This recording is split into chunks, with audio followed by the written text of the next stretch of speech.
Welcome back to Hills Stadium. Jay Harper along with Jeff Harper bringing you the season opener for the Thorn Academy Golden Trojans. Captains meeting at the center of the field for the coin toss this afternoon. Thorn Academy's quad captains out meeting with the Blue Devils. Greg Parody, Matt Cook, Guy Pickard, and Tom Langstaff. And we'll see who'll get the ball to start this 1990 campaign. Very exciting afternoon, Jeff. Only the first game of a tough 9-game schedule, but already playoff implications for both these squads. Well, yes, Jay, it's time to put up or shut up, and you've read all the prognosticators and what they've said, and the Trojans picked to have a strong team this year in a very well-balanced conference, and it's all over now, except let's go out there and do it. Lewiston Blue Devils are a big squad, and they should be tough. Beautiful afternoon in Saco. Temperatures in the 80s. It'll be a warm day, and we'll see how the double sessions work for both these teams. The team in better shape may be the one that ends up on the top of the scoreboard this afternoon, Jeff. Lewiston has a lot of players going both ways, and that may affect them this afternoon. That could be a very key factor later on in this game if it remains close throughout the first half. Coming into the second half, the Lewiston Blue Devils using at least 7 or 8 players on both sides of the ball, and that could work against them. Thorn Academy has 4. Coach Agresti wanted to start the season with only 2, but because of injuries, been forced to go with 4 to start off the season. We'll set up the starting lineups here right now. Starting on offense today for Thorn Academy, the center will be number 52, B.G. Shabat. He's a 5'9", 180-pound junior. Over on the right guard side, it's one of the quad captains, one of the senior leaders, number 55, Guy Pickard. He's 6 feet, 180 pounds. At the right tackle, it's number 58, John Maynard, 5'11", 200-pound senior. Over on the left side of the line, it'll be Jason Maurice, 5'8", 200-pound senior, wearing number 53 this afternoon. At the tackle slot, Sean Toussaint, a 6 foot, 210-pound junior, wearing number 73. At the tight end, it's a very talented number 88, Chris Paquette, 6'2", 185 pounds. And we'll round out the backfield right after the national anthem.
And the very first national at Hills Stadium. Thorn Academy Golden Trojans from 5-4 records last year. Both had excellent squads last year, but disappointing 5-4 seasons. And this year, both hoping to make it to the playoffs, and this will tell a lot at what is to happen for both teams in this 1990 campaign. Rounding out the Thorn Academy backfield, it's a very talented one. Number 18, Matt Cook, the senior quad captain, 6'1", 175 pounds. He'll be taking the snaps this afternoon from Shabat. Behind him in the backfield, returning sophomore standout Art Laveras, number 33, 5'10", 200 pounds, and this entering his second season, a junior. The tailback slot goes to quad captain number 22, Tommy Langstaff, 5'8", 150 pounds, a speedster out of the backfield. The wingback will be the other quad captain, number 21, Greg Parody, 5'9", 160, 100-pound senior. And at the split end, number 12, Craig Agresti, 5'11", 165-pound junior. And Thorn Academy opening up on offense. The Blue Devils kicking the ball away. And quickly, Jeff, the Blue Devil defense. Well, the Blue Devil defense is Charlie Duncan, a 6'4", 225 defensive tackle, and Tony Colin, 6'3", 245. Right up front, their whole defensive front line goes both ways. On the defensive ends, 34, Jason Fuller, a junior at 6'0", 195.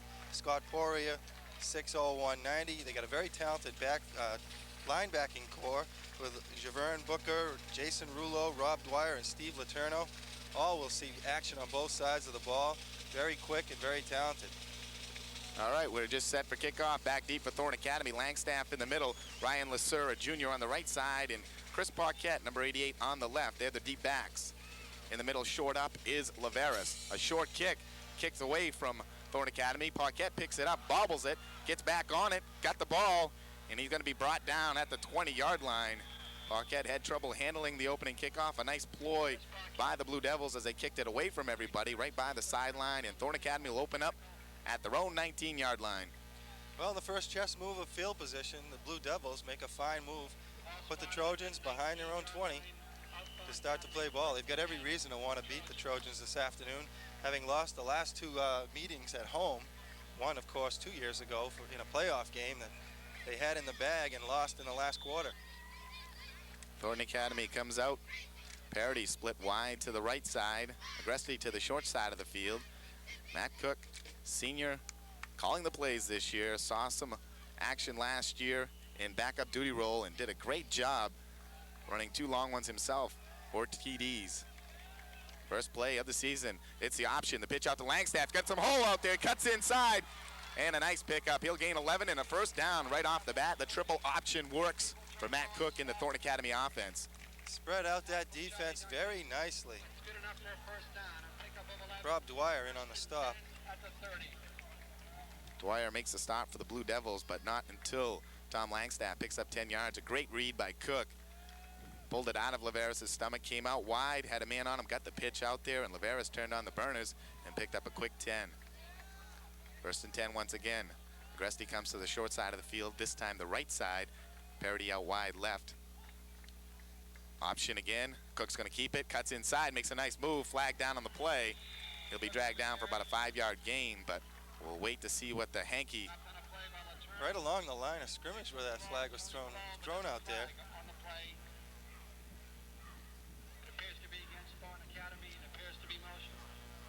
Looks like it'll be a legal procedure against the Trojans, and Lewiston more than likely will take that 5-yard penalty and move them back to a 1st and 15 situation. How do you get a motion call thrown in the middle of the play, though? It came late. There's no doubt that play started. It came really late, but there it is. That's the call. So far, Cook doing a good job reading his keys. They're keying on Laveras, and no doubt they will be this afternoon. The standout junior coming off an incredible sophomore year, and he's the pick of the state this year in the backfield, along with St. Allen's from Biddeford. Two outstanding backs returning for local teams. 1st and 15 now. Handoff Laveras, pushing his way back the other way, and another flag comes in. And that looks to be more of a roughing type call when you see something like that, or a face mask. It was right thrown at the, thrown right in Laveras as he was being drugged down. Laveras gets his first carry of the year, picking up a couple of yards. That was a slant off against the motion, cross grain for Laveras. Went off the left guard, Maurice.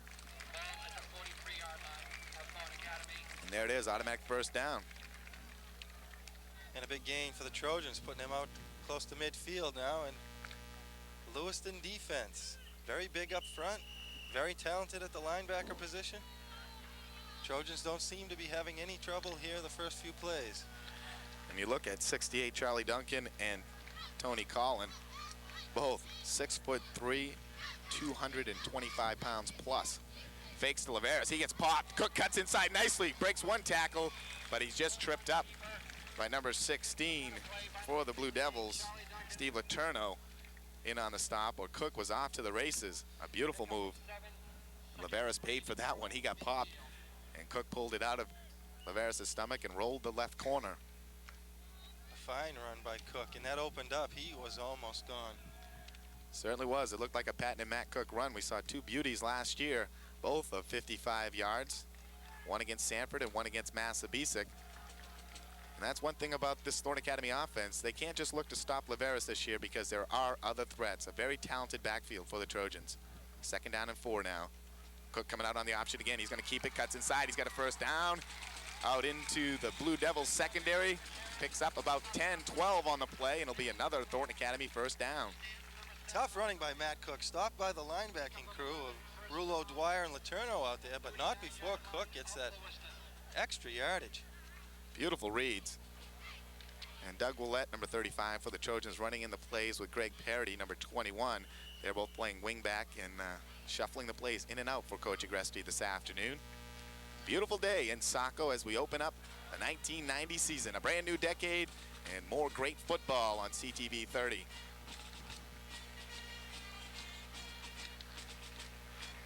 Cook again on the option, keeps it, and almost unwisely pitched out as he was being brought down.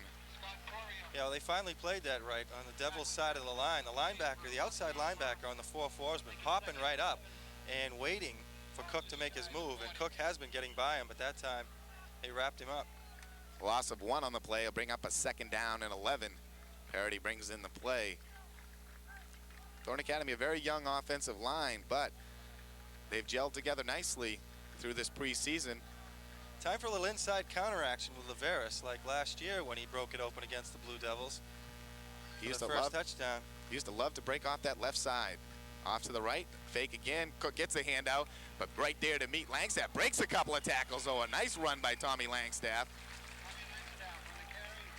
That was Rob Mulholland who came up quick from the cornerback's position to put the stick on Langstaff, but he lost the momentum for 3 or 4 yards on that one. Nice run by Langstaff. Shedded a couple of would-be tacklers.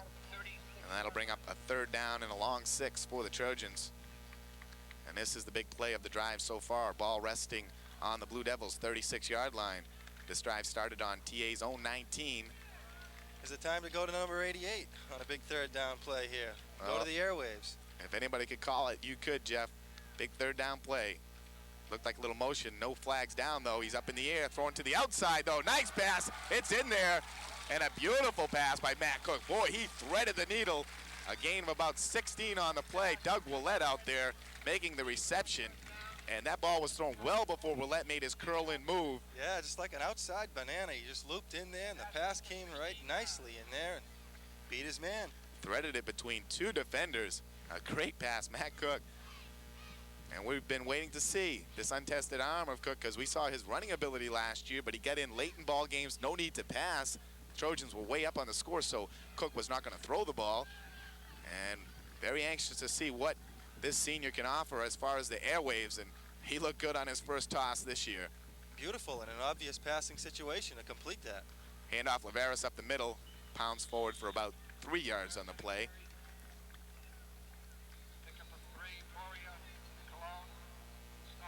Those are the tough ones to complete when you're forced to throw with 3rd and long. Those are the hardest ones to get out there, and that was done beautifully. And Thornton Academy chewing up a big portion of this clock in the first quarter. 7 minutes remaining now. Thornton Academy moving the ball from their own 19 all the way down to the Lewiston 15-yard line now. A 2nd down and 8.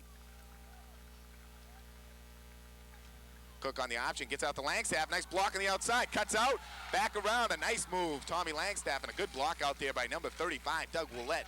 He's playing some solid ball. Willett making a big catch, a good block out there to spring Langstaff. Langstaff cut inside the corner. Willett pushed his man to the outside, and Langstaff picked up about 6 on the play. It'll bring up a 3rd down and 1 situation. Ball just inside the 10-yard line. Yeah, he got the key block and made some fine moves out there on the outside, looking real good. Cook read it properly, too. Waited to the defensive end, made contact on him. He had contact and got the pitch out. Big 3rd down here. Handoff Laveras, bread and butter, cuts inside. It's going to be close. Looks like he got it, though. Laveras not getting much, but a big 3rd down situation. You know they're going to go to number 33. It looks like they're calling it a 1st down without a measurement. 1st down and goal to go for the Trojans on their opening drive of this brand new season. Well, looking at the backs they had coming back this year, Jay, and everybody pointed to the offensive line as the big question mark. I just couldn't see this team not having some offensive firepower this year and having to really concentrate on making a defensive effort. Power backfield, Laveras gets the call, cuts inside. He gets about 3 on the play, running behind the blocking of number 82, Troy Karen, just inserted into the power backfield.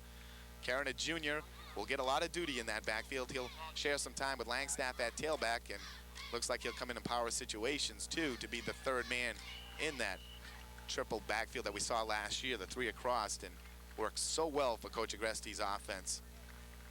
The same Troy Karen was the flashy skater in the hockey program. There's a strong hockey contingent on this football squad this year. B.G. Shabat on the offensive line, Troy Karen, and Jim McLeod injured right now, but we'll see a lot from him before the year's over. Cook on the keeper, gets brought down from behind, little or no gain. That's going to bring up 3rd down and goal to go. 4-down situation unless you're looking at the foot of Art Laveras for a possible field goal. 3rd down now, and we'll call it 3, 2.5. And this is a big situation right now for the Trojans. What do you look for, Jeff? Well, this talented 4-4 defense of the Lewiston Blue Devils was supposed to be able to shut down this option of the Trojans, and you've seen the Trojans move right downfield with it. I'd say option to the left here and try to take advantage of that wide side. Okay, fakes the Laveras, fumble in the backfield. Lewiston's got it, a big turnover on the goal line. Cook wasn't sure, didn't know if he was pulling it in or out, and the turnover right there. Blue Devils come up big, they bend but don't break. Trojans, an impressive opening drive, chewing up 7 minutes plus of the clock, but all for naught as Lewiston will take over on their own 4-yard line. Ooh, unfortunate turnover there right down in front of pay dirt, but now we'll see what this year's edition of the Trojan D is going to look like as they come out in good situation with 96 yards behind them. Couple of injuries on the defense. Jim Petrie, number 77, would have started defensive tackle. He's out with an injury, along with Jim McLeod, broken finger. He's out, would probably start at linebacker. Thornton Academy confused, moving around now, 1st down. Pipcorn calling the signals for the Blue Devils. Handoff to the left side.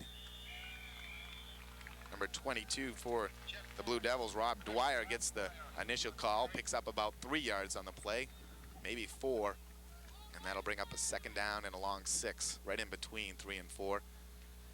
Well, the Blue Devils are supposed to have an improved passing attack, but still rely on that dry running game that they ran into the ground last year, and definitely had a poor play selection last year when they could not do anything against the Trojans. 2nd down, power backfield, hand up the middle of Fuller. Fuller pounds forward and gets out close to a 1st down.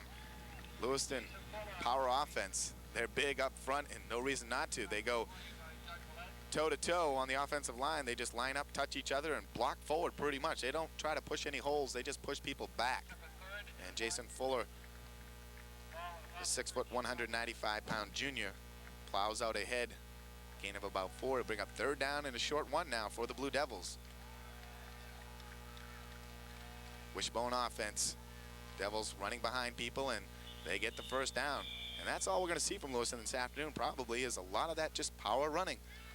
Well, they can put you to sleep with that running, and then they might come out with that pass after you've finally fallen asleep, after run, after run, after run, and they might try to do something with that. Well, Adam Pipcorn, the quarterback, he's 6 feet tall, 185 pounds. He's a junior, moved from wide receiver last year, shortstop on Lewiston's fine baseball team this past season, and they moved him to QB position, originally from California, and supposedly he's a good athlete and can throw the ball, so we'll see what the Devils offer when they go up top.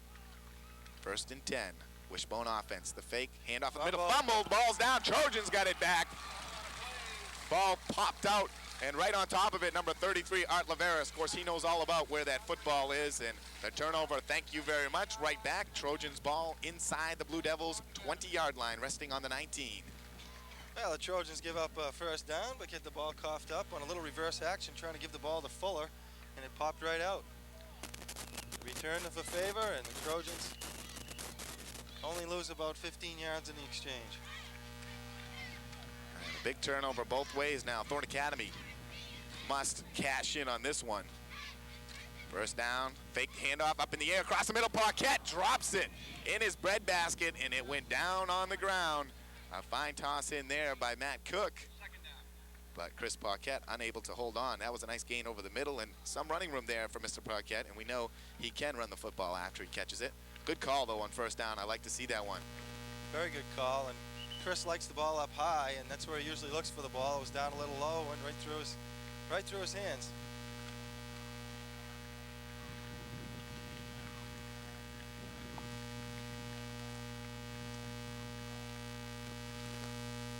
Second down handoff, Laveras up the middle, nothing going there.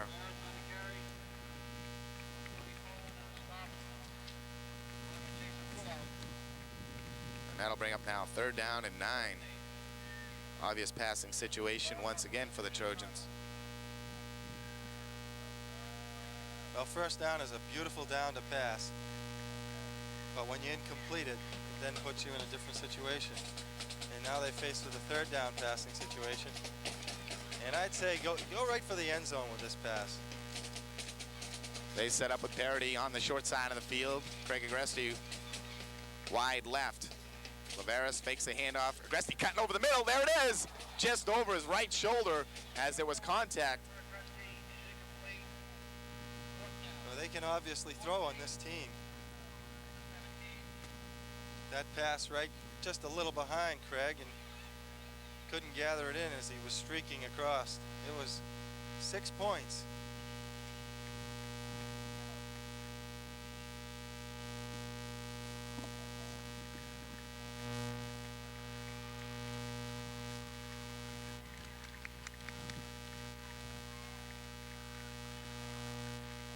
Big play here, Jay. 4th down.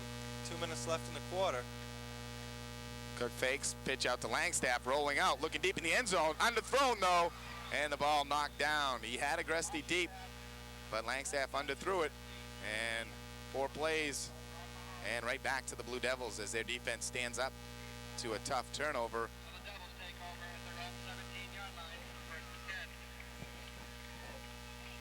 The Trojans got to dig in now. Certainly do. The Devils, well, the wind is favoring passing going the other way. The Trojans have been able to kind of throw against the wind, although the breeze is coming straight across now. Pipcorn handoff to Fuller. Fuller just powering out there, staying low to the ground and pushing forward. Gets about 8 on the play. And the Wishbone offense just get behind the big boys and let it roll. He's a big back, 195 pounds. Well, setting up Lewiston across their offensive line, they got Tony Colin, 6'3", 245 pounds. He plays left tackle. Also Charlie Duncan, 6'4", 225. Legier, the center, 5'8", 170. Bring up a 2nd down and 2 now for the Devils. Handoff again right up the middle. Fuller pounds forward, gets about 4, and it'll be another Lewiston 1st down. Thorn Academy is going to have to start looking for some stunts, Jeff. Firing the linebackers in there just kamikaze style and try to knock Lewiston back. Their offensive line just plowing forward. Yes, and they'll be very content to just run that ground control game and eat up the clock. 1st down and 10. Pipcorn sets up the offense. Wishbone handoff again to Fuller right up the middle this time. Nice stop in there. Kevin Gobiel along with Doug Willett and number 68 Ed Presby for the Trojans all in on the stop. Jason Fuller.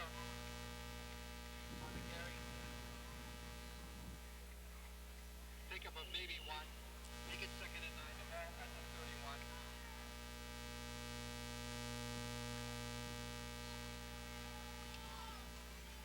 Second and 9 now. 48, Derek Gondek, wide right. Wishbone backfield. Pipcorn pulls it out, goes on the option, keeps it himself, cuts inside, nice run. He'll be right at the yard marker for the 1st down, but there is a flag down on the play. He froze Greg Parity very nicely on that play and then cut right inside. No one was there. This could be a big call against the Blue Devils, and it is. That'll nullify a nice run by Pipcorn and push Lewiston back another 10, and that'll bring up a long 2nd down play. Both teams coming off 5 and 4 seasons. Of course, Thorn Academy opened up 1989 with an impressive 20-6 victory up in Lewiston in heavy, heavy rain. And not a lot of people from Lewiston made it down this afternoon. Maybe a parental contingent at most over there. Very sparse crowd. And Trojans crowd light as well, this being a holiday weekend.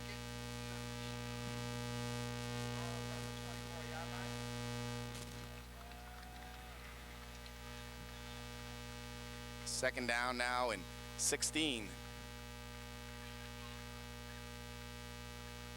Pipcorn fakes the handoff. Yes, he gives it to Fuller and met right at the line of scrimmage by Presby once again. Ed Presby, big stop. Fuller on the carry. Nice play by You pick on the right defensive tackle. brings up third down. That's the end of the quarter. At the end of the first quarter, Field. and we have ourselves a deadlock. Thorn Academy 0. Lewiston High School. Pete's True Value Hardware scoreboard reads Thorn Academy Golden Trojans 0, Lewiston Blue Devils 0. We'll be back right after this on CTV 30. Bottom of the second at Fenway. 5-1 Sox over the A's. At this time, I'd like to Welcome back. Jay Harper along with Jeff Harper bringing you this afternoon's action. Jeff, a very good first quarter for the Trojans. They moved the ball very nicely on their opening drive, but coughed it up on the 3-yard line. Got it back on another turnover and 4 downs. Couldn't get anywhere. Of course, the big drop pass really hurt them on that first down series. But so far, your observations of this game? Well, offensively, they were definitely knocking on the door twice to score. Defensively, they've shown that they could be moved around a little bit, but they've got a break with a fumble and a break with a penalty right now. And if they can dig in here, I think the first team that gets on that scoreboard is going to gain a lot more momentum. That's going to take them over the top. The Trojans right now seem to be in control of this game, but the Blue Devils get a lot of size, a lot of strength. Maybe the heat will become a factor because both teams looking like they're a little warm down on the field. A little fatigued already. It is a warm afternoon. again the second quarter. It's in the 80s. A nice breeze, though. There is that breeze that does help. We seem to be lacking that charged fall atmosphere of football that, with the crowd and everybody that just lights up the momentum a little bit, gets people a little more pumped on the field. Well, we talk about that so often, Jeff. A lot has to do with the fact of Hill Stadium being such an open area and such a big place to watch a football game. It really deters from that closeness and intensity from the fans. Handoff right up the middle, nothing doing there. And that was a big third down play. The Blue Devils will be forced to kick it away the first time this afternoon that there will be a punt in this contest. Gondek on the carry. Good time to set up a return for Mr. Langstaff and company. Again about 50. I'm sure we'll see TL back there. I don't know who his mate will be this year returning them. Such an exciting thing to watch last year was Langstaff and Mike Babcock. It looks like Craig Agresti will be going back deep. Now they're going to send Langstaff back solo. So we won't see any reverses. But we may see Langstaff. High snap. Pipcorn gets it. Almost blocked in there. Low kick. Langstaff lets it bounce. And he's going to have to let that one roll dead as Lewiston will down it at the 44-yard line. The ball literally kicked under the Trojan defenders there. It was a prime opportunity to block a punt. Stood for 32 yards. 32 yards. Thorn Academy will open up the second quarter. Ball on their own 44-yard line. And so far, Trojans have moved the ball well, but no points to show for it as they come out with Paquette split a little outside on his tight end slot. Parity on this side of the field too. Agresti wide right. Langstaff and Laveras in the backfield. Fake handoff pitch out to Langstaff. Cuts outside. Nice move. Gets around, but what a great play by number 22. He came flying in there. Rob Dwyer. He made up some ground in a hurry on a very speedy Langstaff. Came out of nowhere because it looked like Tommy was going to get the corner. Great hustle there by Dwyer. The Devils had closed it off. They closed off the gap. And Langstaff couldn't cut inside, so he made a nice move outside, but then was squelched by the linebacking, the inside linebacker, Rob Dwyer. This is supposedly their forte on defense, their linebacking core. And a loss of 2 on the play. Lewiston has shut down Laveras. Art has not seen the ball much because they're just popping him every time he comes through the line. And that's the way the option fullback gets treated. Back to pass, the throw out to the side, a little behind Langstaff, and that'll fall incomplete. Coverage on the play by number 16, Steve Letourneau. That was a dangerous toss right there when you throw that behind.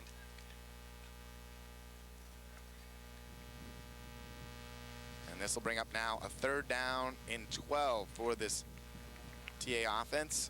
And Parity brings in the play. Steve Letourneau, the outside linebacker, got out there picking up the defensive coverage on that play, and he was all over the play, and that could have gone the other way. Lewiston runs a 4-4 just like the Trojans do on defense, and so far their coverage has been very nice. Even the one complete pass had good coverage, just a great thrown ball by Cook. Agresti going deep, thrown out there, ball bounced up in the air, and no one able to get on it, and that'll fall incomplete, and the Trojans will have their first punting opportunity. Well, Agresti being the only one deep there, they had like 3 or 4 different white shirts all around it. The whole defensive deep secondary was out there. Cook underthrew that ball a little bit. Should have lofted it up for Agresti to try to run under it, and he kind of underthrew it, and Agresti had to come back and make a play on it. So far, Cook has had plenty of time. The offensive line doing an outstanding job. I see nothing wrong with it this afternoon against a very big and strong Lewiston defense. Yeah, he's out all day to throw. Langstaff will do the punting. A good kicker. The wind kind of blowing across the field right now. Actually at his back more than in his face. We'll see what he gets off. A nice spiraling boom. First down to the 18-yard line. Nice hole up the middle though. Cuts outside, and a good tackle there by Guy Pickard, number 55. Came back and made the tackle. Derek Gondek. Gondak on the return. A return of about 17 yards as he fielded that on his 19, got it out to the 37-yard line.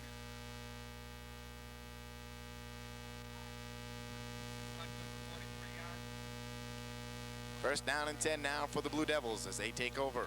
No score.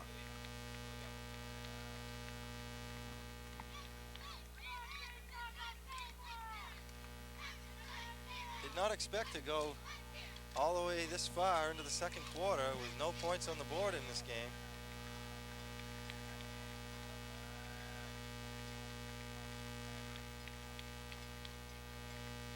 Handoff Fuller. Not much there. He picks up a couple. Thorn Academy, Gobiel, Laveras, Presby all in on the stop. Along with Guy Pickard. Pickard and Laveras going both ways for the Trojans. Pickard offensive guard and middle linebacker, Laveras fullback and middle linebacker. And both those guys get popped on almost every play. You play those two positions, you're getting hit constantly. Very tough players. Pipcorn keeps it, pitch out there, cuts inside, Dwyer dives forward and gets the first down. A great pitch out by Pipcorn, last minute deal. And that was almost a forward lateral. He timed that one right up even with him. And Dwyer able to pick up about 10 on the play and a first down for the Blue Devils as they get the ball over midfield. A well-run option play, and the Trojans were not out there to hold that down. And I remember last year against, when Lewiston and Thorn Academy opened up, we were almost getting indignant by the end of the game at Lewiston's play selection that it was just so dry and the same thing and the same thing and the same thing. And at least here they threw a little pitch out in there besides up the middle, but they'll stay pretty dry right up the middle. Dwyer up the middle again. And he gets about 3 on the play. Clock moving, 8 minutes, 44 seconds left, first half. Peace True Value Hardware scoreboard reads still goose eggs for both teams. The Blue Devils 0, Trojans 0. Beautiful afternoon in Saco. Last night some action around southern Maine. Biddeford Tigers crushing Portland Bulldogs 37-zip. Pipcorn on the keeper, gets outside, he's got a first down. Ryan Lasur out there to knock him out of bounds, but not before he picks up another Lewiston first down. Pipcorn did a nice job freezing that defense again, and they left him alone, so he took off. Lewiston gaining momentum right now. Their offense moving, getting deepest penetration in Thorn's territory they've had this afternoon. And the ball resting at the Trojans' 36-yard line. Jim Zafferson comes in for Kevin Gobiel at the right defensive end slot. First down and 10 once again for the Blue Devils, a staggered backfield. Pipcorn handoff, number 44, cuts up the middle, gains about 6 right up the middle. Colin Cook, nice run. And he gets 6 yards on the play. He'll bring up second down and 4. Well, it's time to dig in for the Trojans. The 30-yard line here. Lewiston making their first serious bid for the end zone. 2nd down and 4 now. Gondak comes out to this side, handoff to Dwyer the other way, runs over one man, gets up close to another 1st down. He ran right over the Thorn Academy defender. I didn't see the number, but a strong run for Rob Dwyer. They're just punishing that ball, just a drive left, right into the line, and it picks up the 1st down.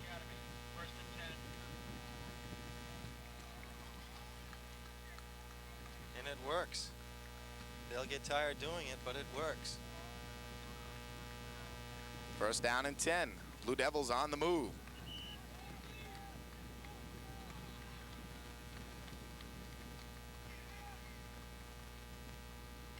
Hand off to the deep man. Paterno. Steve Paterno on the carry. He gets about 2 on the play. Laveras and Langstaff both in on the stop. Pick up of about 3. Make it 2nd and 7. Ball at about the 23-yard line. As you're mentioning earlier, Jeff, playoff atmosphere. Both these teams need this victory to get themselves rolling on a very tough schedule this year. Both teams have a tough opening 3 weeks. Thorn Academy after this plays Chevrolet, who's supposed to be very good this year, South Portland, EL, and Sanford. That's a tough first 5. Pipcorn keeps it, and he gets outside, gets about 5 on the play. He'll come up just short of the 1st down. A nice run by Pipcorn. Faked the pitch out, froze the men, and then cut right up. There's got to be an assignment there where the back gets outside to take the outside back, and the linebacker sticks that quarterback. And he just sticks him every time. Whether he has the ball or not, you pop him. And that's how you take care of that play. And then he gets up a little slower. Exactly. Somebody out there has to be nailing that quarterback. Usually defensive end gets quarterback duty on that. And so far, Coach Agressi has shuffled Gobiel and Zafferson in and out, so maybe that's the problem out there. Straight run up the middle, power running by Dwyer. And he gets the 1st down on his own. Dwyer's 5'9", 180 pounds, running much bigger though. And that rests the ball down inside the Trojans' 15-yard line. Blue Devils threatening. 6 minutes, 5 seconds left in the 1st half. I've seen a couple of different polls pick the Trojans to maybe go as well as 7-2. So what 2 teams are going to beat them? Take your pick, right? It shouldn't be this team on the field this afternoon. Well, you say that, you think that, and you hope that it's not this team, but Lewiston is a tough squad this year, and they're hoping to make the playoffs too. So both teams know that this is a game they got to have. So therefore, that's why so early in the season we see playoff atmosphere for the 2 teams. As far as the coaches are concerned, it is, that's for sure. And beyond that, the Lewiston Blue Devils have every reason to want to beat this club, as the Trojans have won 2 in a row. Of course, 2 years ago, the last state championship for the Trojans, they went up there and literally stole that game right away from them, and that had to hurt. And then last year, the opener, a kid named Art Laveras comes out of nowhere and just took it to them, and they beat them last year. They were supposed to be, you know, a tougher team last year. They were much stronger by the end of the season, I think, Lewiston last year, than they were at that first game. They did come on strong last year, finishing up at 5-4, as did the Trojans, though. They faltered at the end. There's a timeout on the field. Thorn Academy calling it. We're going to take a timeout. You're watching high school football on CTV 30. We'll be back right after this.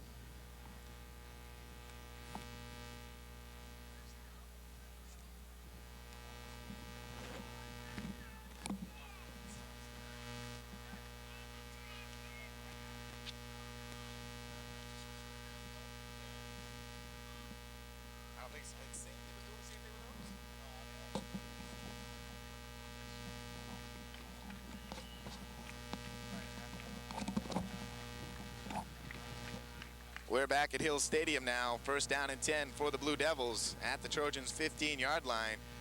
Pipcorn hands up the middle, and a nice run there, but met solidly by Matt Cook, who's been inserted into the defense now. And Little collision in the backfield there, but Fuller made some yardage out of that play. Picked up 5, but Cook on the stop. Coach Agressi said he'd use Matt in tough situations, usually in a passing situation in that defensive backfield, but right now with Lewiston on the move, felt it's time to bring in the senior. Probably Thorn Academy's best defensive back last year. 2nd and 5 now. Pipcorn calling the play. Wishbone backfield. Fake. Pipcorn gets the pitch out to Dwyer. He got the corner. He's speeding in. Touchdown. Rob Dwyer. Boy, that kid has some speed.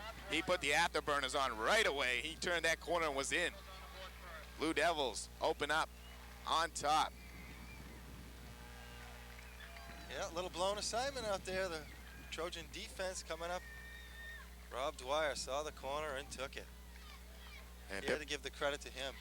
Pipcorn again did the right thing, though. He got the defense to bite to him and got the pitch out there. Dwyer just really turned on some serious afterburner speed. Look at this, They're quick going play. for 2. They got Taking him out. Oh, he Fumble. fumbled the ball. He's not going to give him that. A great hit by Tommy Langstaff. What yes, a trickery. we've seen this Unbelievable. before. They can't give him that. There's no way. He didn't have control of the ball when he crossed the plane.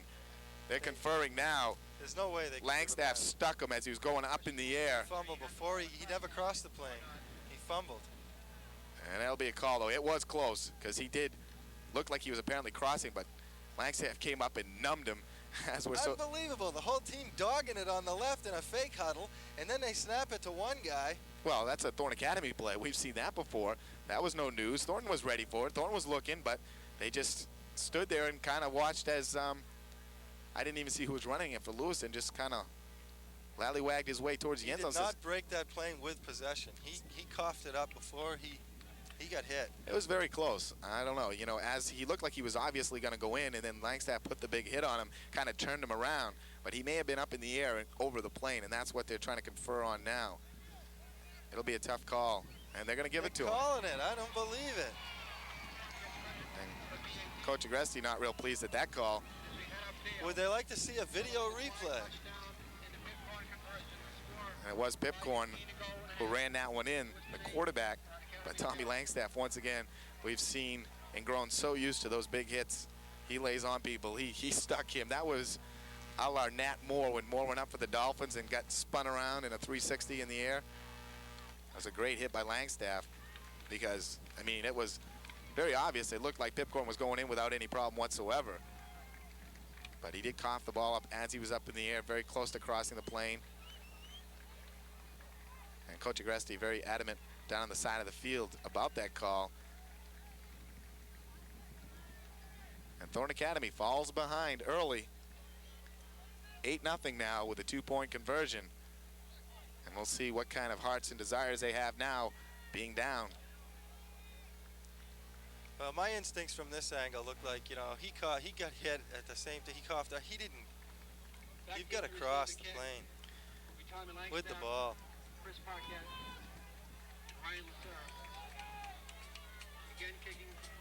And this could loom very big.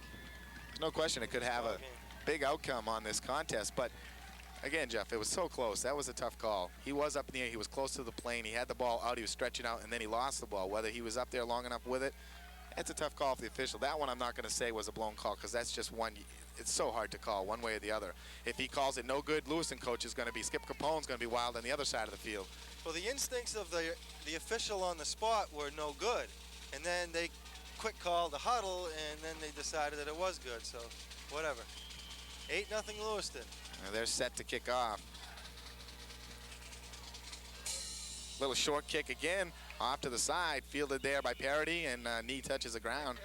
And Lewiston obviously afraid of the Trojans' deep men, not wanting to kick it back and give Thorn Academy a run back opportunity. And Parity, Jason Rulo doing the kicking for Lewiston Blue Devils, and he's got that nice little chip shot that he's putting over there, and a very safety type, defensive type kickoff. Thorn Academy now trails 8-0. They have the ball on their own 37-yard line, first down and 10.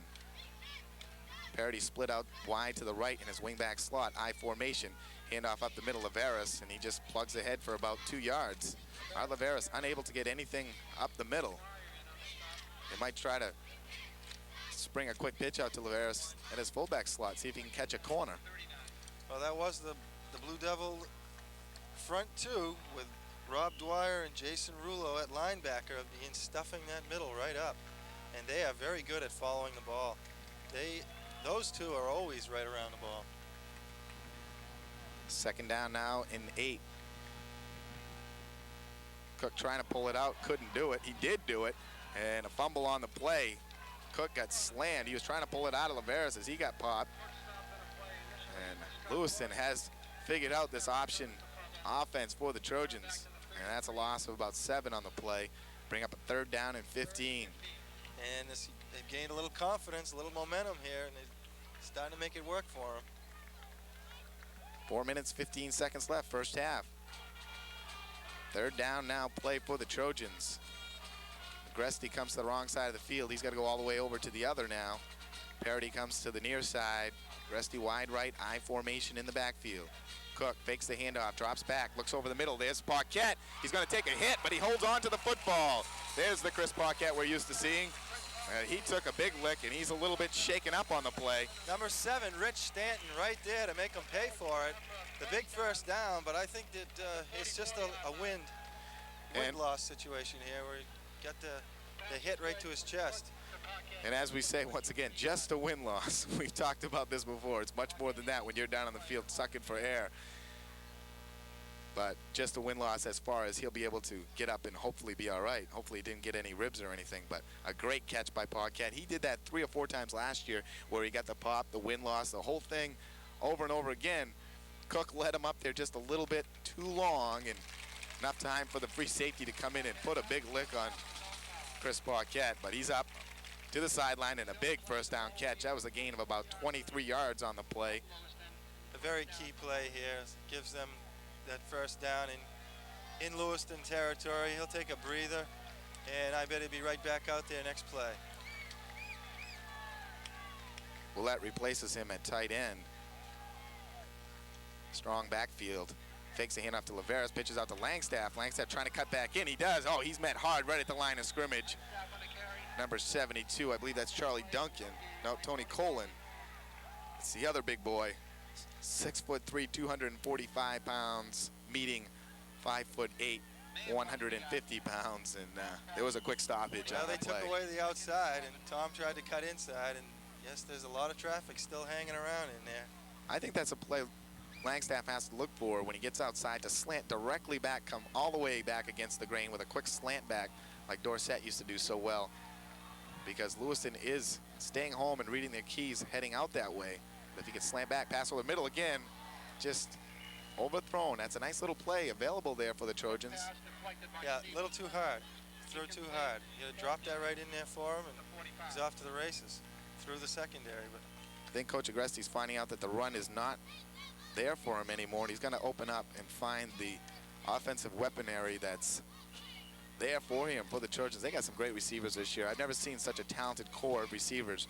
When you got Langstaff, Paquette, Agresti, Parity, and you guys like Willett, and a sophomore that we'll see sometime this year, number 41, Matt LeBlanc, can also catch the ball. It's time to go up top. Looking deep. There he is, wide open. Agresti, he's got it! Dragged down at the 4-yard line.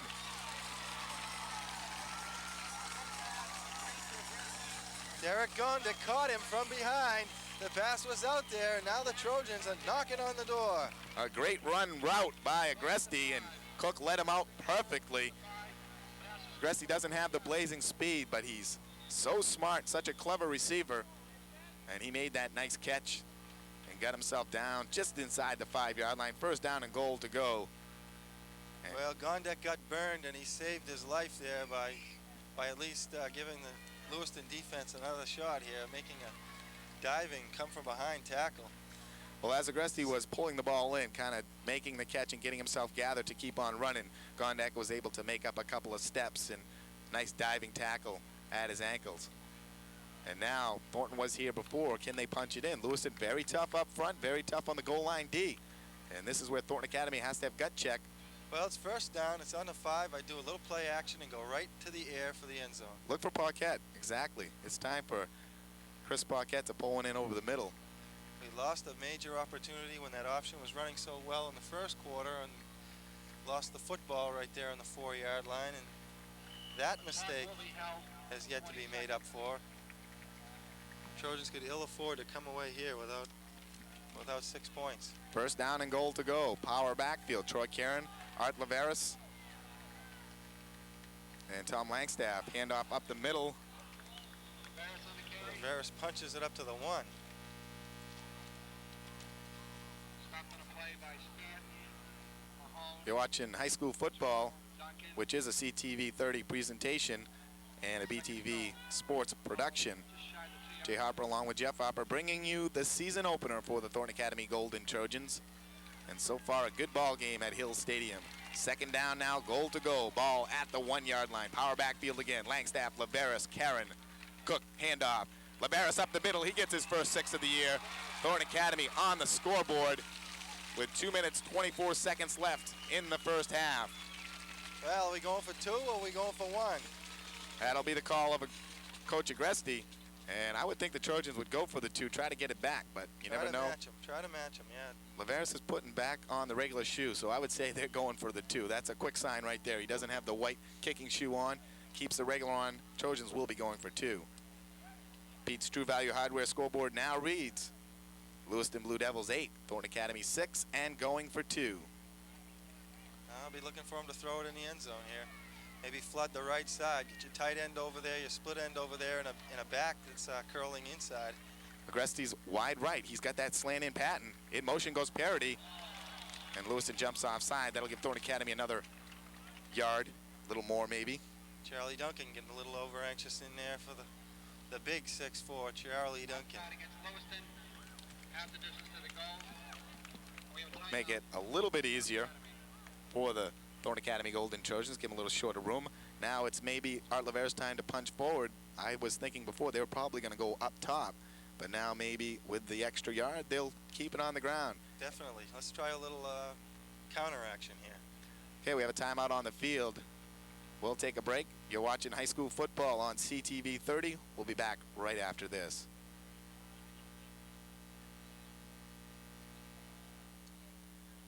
After 3 innings at Fenway, Boston 5, New York 1.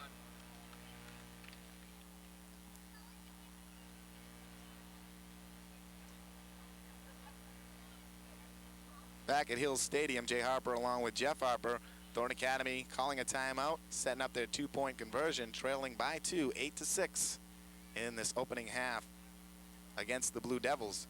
And Jeff, a lot has to be said for Thorn Academy after the Blue Devils moved right down the field, got the initial score of this game. Thorn Academy came right back and marched right down and took the momentum away from Lewiston and proved that they're here to stay, and this is going to be a football game.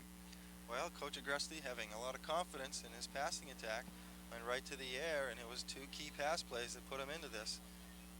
And shows that the Trojans will be able to throw the football this year, providing everyone stays healthy. Other teams take note. The Trojans are going to be an offensive machine.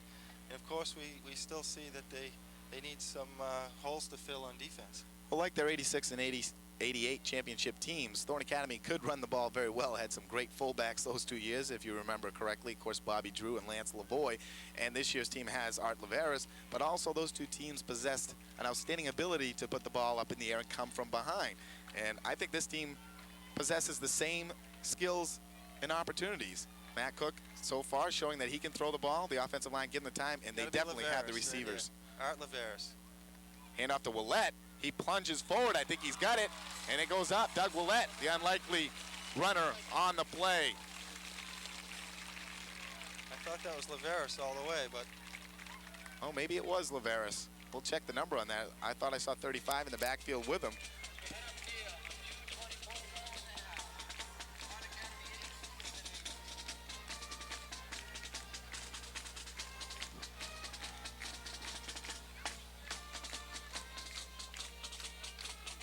Thorn Academy comes right back, ties it up. We're knotted at 8.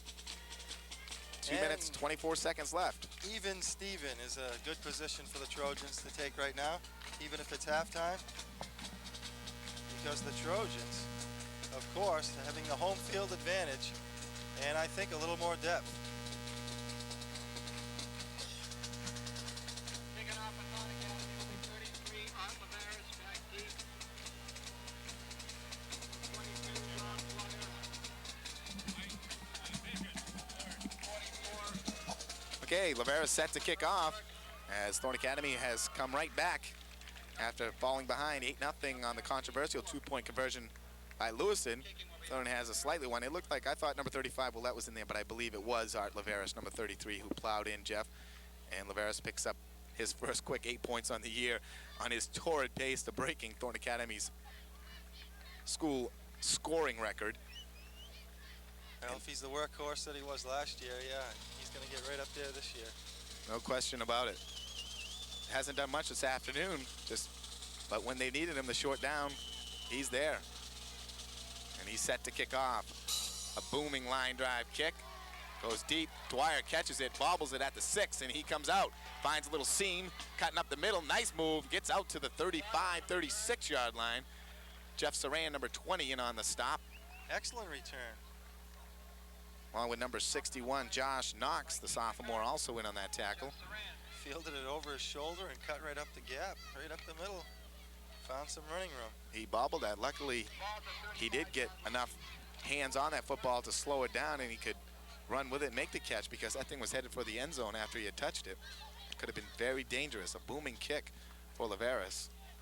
First down and 10 now for the Blue Devils. 2 minutes, 7 seconds left in the first half. Wishbone backfield for Lewiston. Pipcorn comes out on the option, cuts inside, weaves his way out, and he picks up about 5 on the play.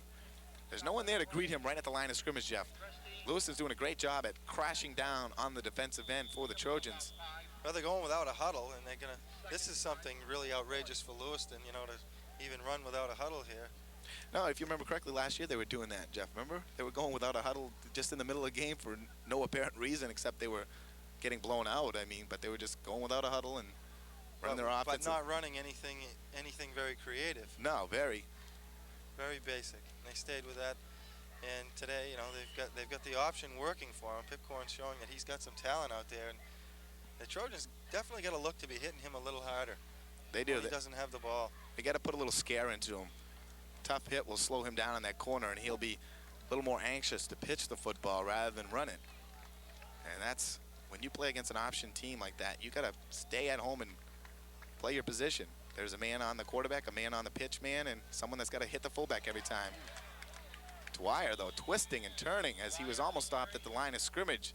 A nice run for Rob Dwyer. We've seen his fine talents this year. He was not highly rated coming in from anything that I have heard, but he's an outstanding back.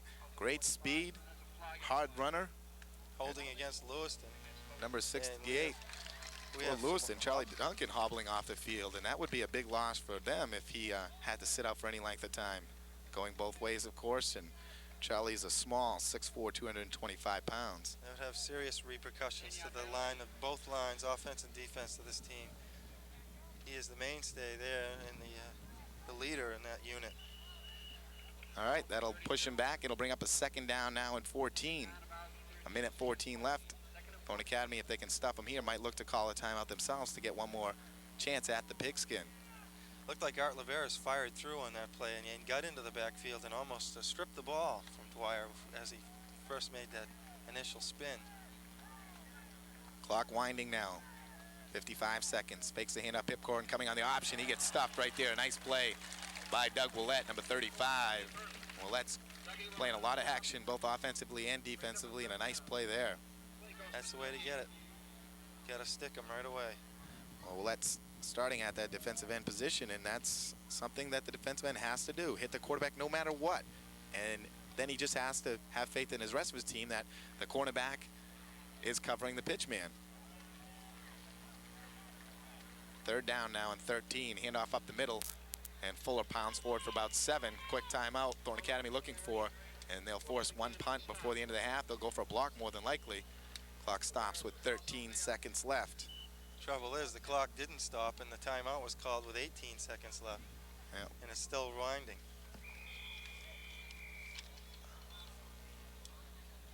I don't know what that was all about. Looked like they called the initial timeout 12 seconds ago. A little bit of confusion, even the refs, you know, first game of the year, things to iron out. Well, once again, Jeff, at the conclusion of today's contest, we'll be picking the Gutsy Players of the Game, sponsored by Wagner's Market on Lincoln Street in Saco. And the offensive and defensive player that we feel was down and dirty and a gutsy player will get our call again this year to eat that amazing sandwich that Oh, I bought one last week. I almost ate the whole thing. I almost did. I did a little bit left, and I couldn't do it. Well, It's a great sandwich. If anyone could, I would put my money on you to be able to handle one of those. No, that's a big sandwich, I'm telling you. What? Did you come down just to get that, to get yourself psyched up for the football season, or what was it? Well, you know, every time I'm in Saco, I make a trip to Wagner's Market, and I was especially hungry that day, and thought I'd go for the gut bomb, and yes, in the spirit of the season coming up. Thorn Academy, a very tough opening schedule as they open up with the Blue Devils now this afternoon, and then they travel to Portland to take on Cheverus next weekend.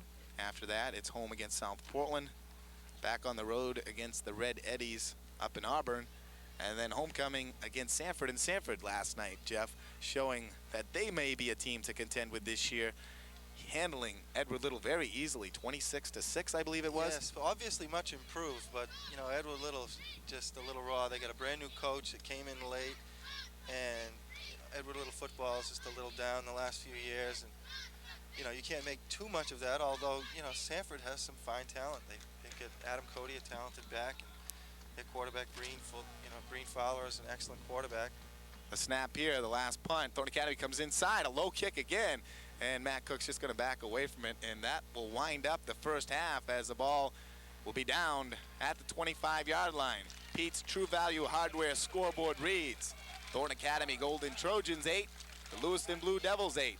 As both teams head to the locker room, we'll take a short pause and be back with halftime intermission.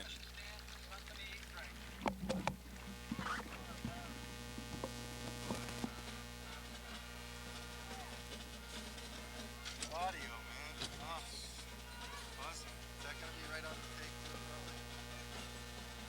There's a chance that it might not be though, right? No, he's here. Not all time. It quiets down once in a while. Jay Harper along with Jeff Harper. Score reads: Thorn Academy 8, Lewiston 8. Jeff, an exciting first half. Both teams moved the football. Both teams got behind with a run. Thorn Academy opened up very nicely on the ground, and then Lewiston shut down the ground game, and Thorn Academy went to the air and came back from the 8-0 deficit to tie it up. Well, unfortunate that the Trojans had a little mishandling of the football at the 4-yard line, or they would have scored first and scored early and perhaps have more control over this football game. But yes, the Lewiston defense found a way to shut down the Trojan running game, so the Trojans went to the air quite successfully. It's an 8-8 game. The Trojan defense showing that they can bend a little bit. They were helped by a few penalties and a fumble recovery of their own. Thorn Academy, we're wondering about the passing of Matt Cook, and he came out throwing the ball in quite nicely. His opening pass to Doug Willett threaded the needle, and then the nice pass to Paquette on that big third down play where they picked up about 22, and then the long pass to Agressi got him down on the 4-yard line. Your impressions of Matt Cook? Well, he's had plenty of time to throw. He's made some beautiful passes. A couple of them were dropped that he should have had completions. A couple he got behind. The Trojans definitely look like they could do a lot of damage in the airwaves, and Matt Cook showing a lot of really good confidence out there to go to the air and complete when he did. Do you expect to see a lot more passing here in the second half for Thorn Academy? Yeah, I do. I expect them to mix it up a little bit more and try to get Art Laveras into this offense a little bit more with maybe some counter plays and you know, mix it up with some play action passing. Lewiston moved the ball on the ground exclusively, running the option out of the wishbone backfield very nicely. Pipcorn, the quarterback, and Dwyer. A lot of speed from Rob Dwyer. Do you expect them to stay right on the ground where they've been? Well, they unmercifully just run that ball into the ground, yes, and Dwyer made a beautiful outside run on the touchdown. They used a little trickery to get the 2 extra points, and that was unusual for Lewiston. They can keep coming at the ball. They've had success on the ground. I don't think they'll change that. Do you feel like the team that comes out first and puts points up on the board is going to win this game? Well, there was one key play there where Charlie Duncan kind of limped off the field late in the second quarter. And if he's not back out there, you know, he's holding down 2 positions on that Lewiston team, offensively and defensively, in the heart of their line. And if he doesn't come back out the second half, that's going to be, you know, a major thing against Lewiston this afternoon. And I think the team that shows the best conditioning is going to come out on top this afternoon. All right, we're set for second half action. The clock's winding down. Both teams getting ready to hit the field. We'll be back right after this for the second half kickoff.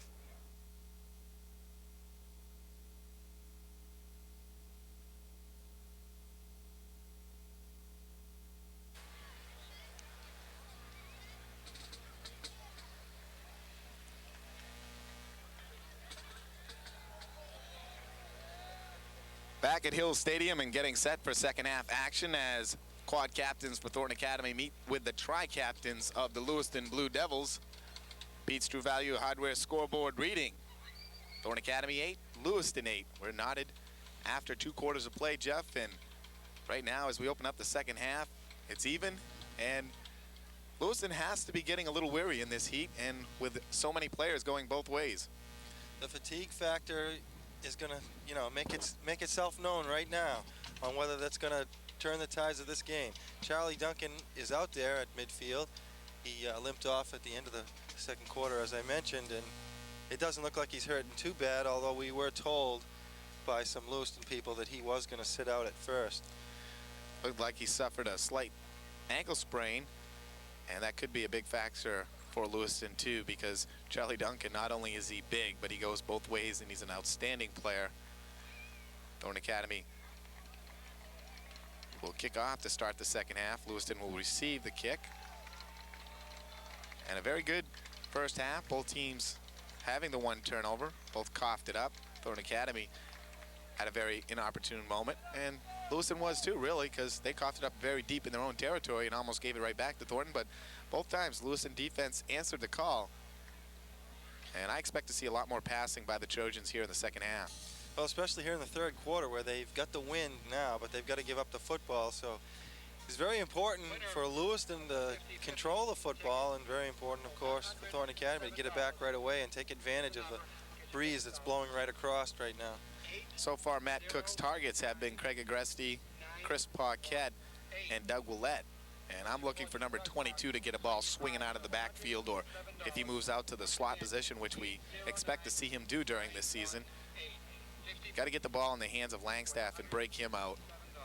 So far, he's had a couple of nice runs out of the option offense, but nothing in the air.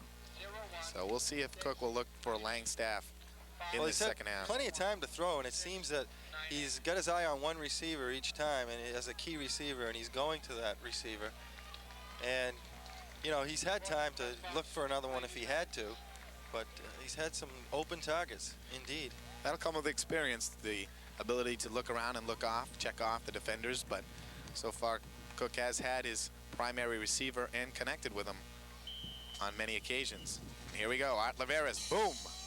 Dead center, there's Dwyer again, bounces off his shoulder pads, Dwyer bobbles it, picks it up, stumbles, comes forward, he's met right there. A great tackle by number 36, George Samaras, and little George comes flying in there and sticks him.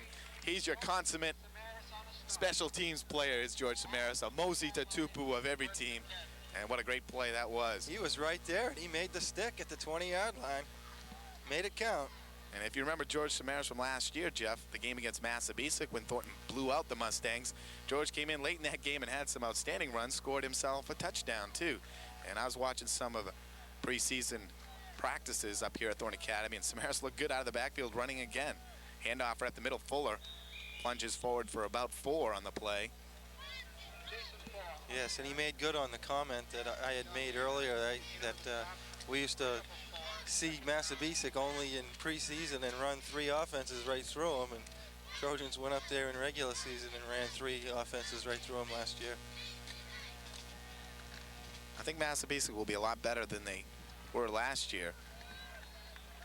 They're bringing back a strong sophomore class, so hopefully they'll be more competitive this season. Handoff again to Fuller. He's got a hole. Look out.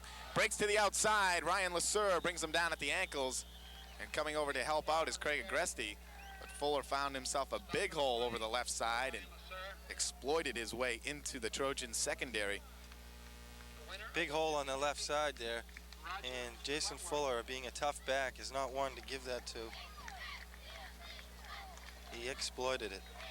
Running off center, Jerry Legier. Handoff again, Fuller getting all the calls here in the second half so far. He picks up about 3 this time. They shorten him up just a little bit. And Duncan is out there, so they must have just thrown some tape at him or something. And that's where he ran that big long run, was off Legier and Charlie Duncan. And Tony Colin is also out on that left side, and that's a big, big left offensive side of the line. Chris Paquette now in at defensive end for the Trojans, seeing his first action of this contest. on the defensive side. Hand off to the deep back. Dwyer cuts up the middle, gets bumped right there. Dwyer on the carry.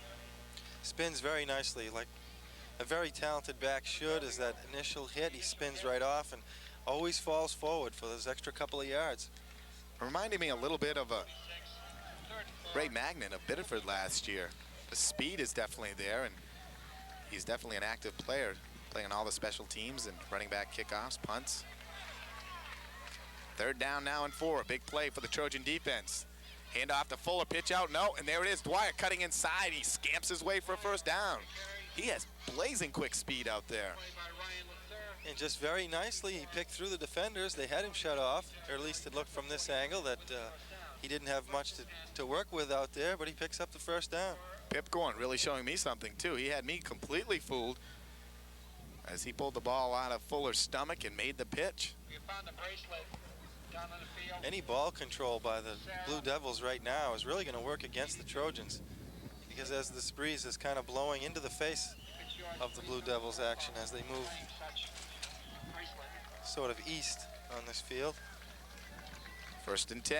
Hand off to Fuller again. He finds some room. Comes up the middle, still powering, and a face mask, maybe, as a flag comes in from the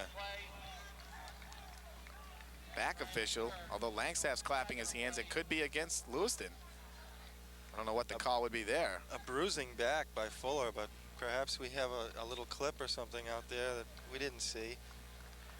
And it's against Lewiston, no doubt about it, and that'll nullify another fine run by Jason Fuller.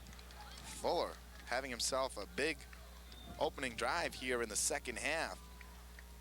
He's only a junior. He goes 6 feet, 195 pounds, and he's running with all of that as he just kind of ran over Ryan Lasser back at the safety slot. Well, there was a clip, and they called it from the point of where he had it, where he landed, and they move it 15 back, so we're on the 50-yard line. That'll bring up 1st down and 11.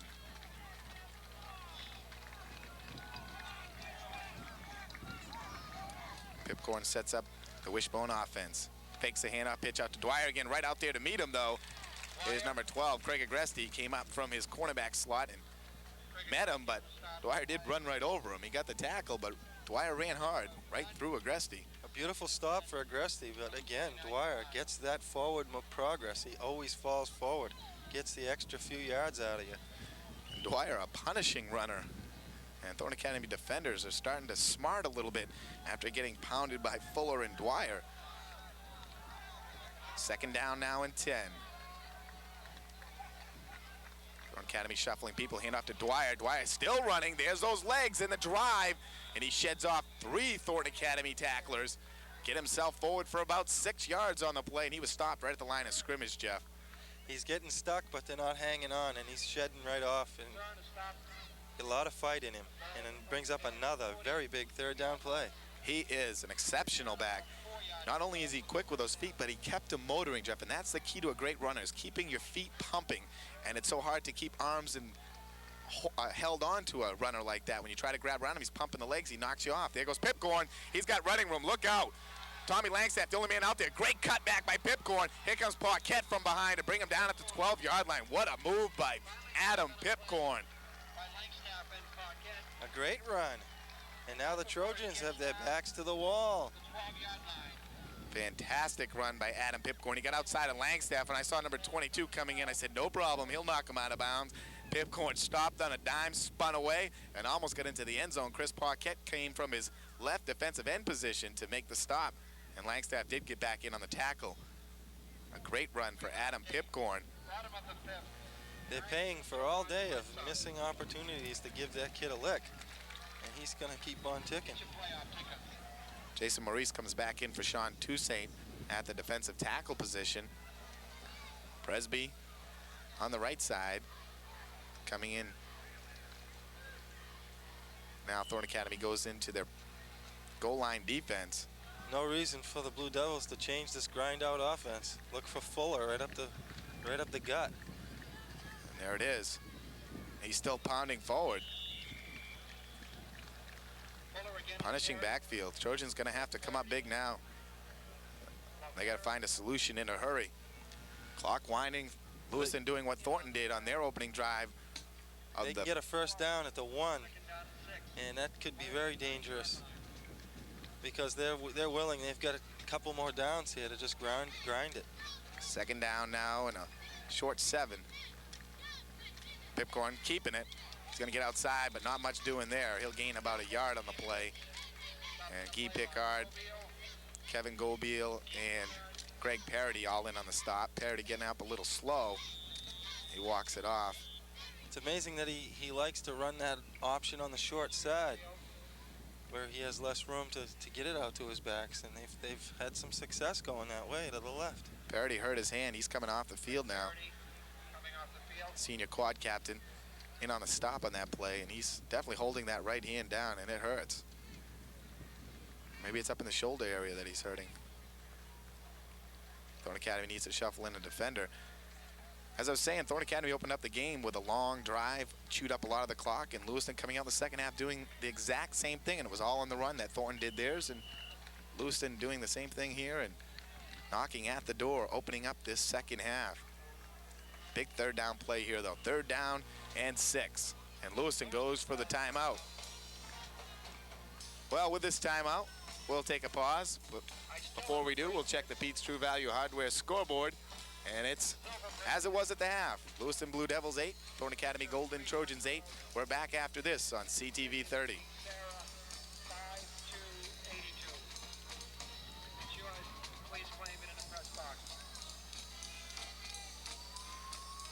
This is a BTV sports production on CTV 30. Jay Harper along with Jeff Harper bringing you the season opener for the Thorn Academy Golden Trojans, and as we expected, a battle in Saco this afternoon. Lewiston grinding it out on the ground. Thorn Academy's defense unable to stop them so far in the second half, as Lewiston has moved all the way from their own 20-yard line now down to the Thorn Academy 8. Well, you see both coaches out on the field here for this timeout. It was interesting last night. I caught some of the Biddeford-Portland game, and the whole units were running off to the sideline. The whole offensive and defensive units were going to their coaches on the sideline. New rule in this year. Just had Coach Agresti on Harper's Sports Talk this week. An excellent guest and a good show we just had, and he was telling me that. I was telling him our big gripe, we hated to see that with coaches running on the field, and he said, well, this year, he says it's different. I got all excited thinking it was going to go back to the old, but now instead of the coach running out to the field, the whole team can come to the sideline, but also the coach can go out to the field if it's further away, and that's what he said he'd probably do. If it's further away from midfield, he'd run out himself rather than have the whole team shuttle over. Big 3rd down play. Lewiston in the wishbone offense. 7 down linemen. Pipcorn calling the signal. He takes a handoff. Handoff to Fuller. Fuller gets popped right there. Trojans up big. That's the play they needed, and they got it. A fine hit on the right side there by a host of Thorn Academy tacklers. I don't know if led by Tom Langstaff, or was that Craig Agresti leading that stick? There was a 2 in that, on that jersey. I think it was Gobiel and Agresti out there. They really laid the lick on Fuller and drove him to the outside. Fuller did get forward for a yard, but great stick. Now it's 4th down and 4. Crunch time now for the TA defense. This may be the play of the contest right here if the Trojans can stop. I look option right here. Wishbone offense. Pipcorn hands off to Dwyer. Dwyer trying to fight up the middle. No, sir. He's cut down short. Looked like Art Laveras in there, along with Pickard, the 2 big middle linebackers for the Trojans, making the stop. First down the other way. And Thornton coughed there, possession up on the 3-yard line. This one gets stopped on downs at the 3-yard line, and a complete reversal of the first half as we start the second half. And the Trojans will open up the offense. Matt Cook calling the plays. Well, a big defensive play could do a lot for the Trojans. He had to turn around the spark. As once again, you could perhaps cite Lewiston for being a little uncreative in a big play like that, but... Well, Dwyer took the kind of a counter. Pipcorn held it in Fuller, then had Dwyer cutting off to the left side. Laveras up the middle. He'll grind forward for about 4 yards. Get him a little breathing room back there. We'll set up the Trojans offense for you right now. At center, number 52, BG Shabat. At the right guard position, quad captain going both ways this afternoon, number 55, Guy Pickard. At right tackle is number 58, John Maynard. On the left side, Jason Maurice. is the left guard. Left tackle Sean Toussaint. Tight end Chris Paquette. In the backfield, it's Matt Cook, Art Laveras, Tom Langstaff, and Greg Parody.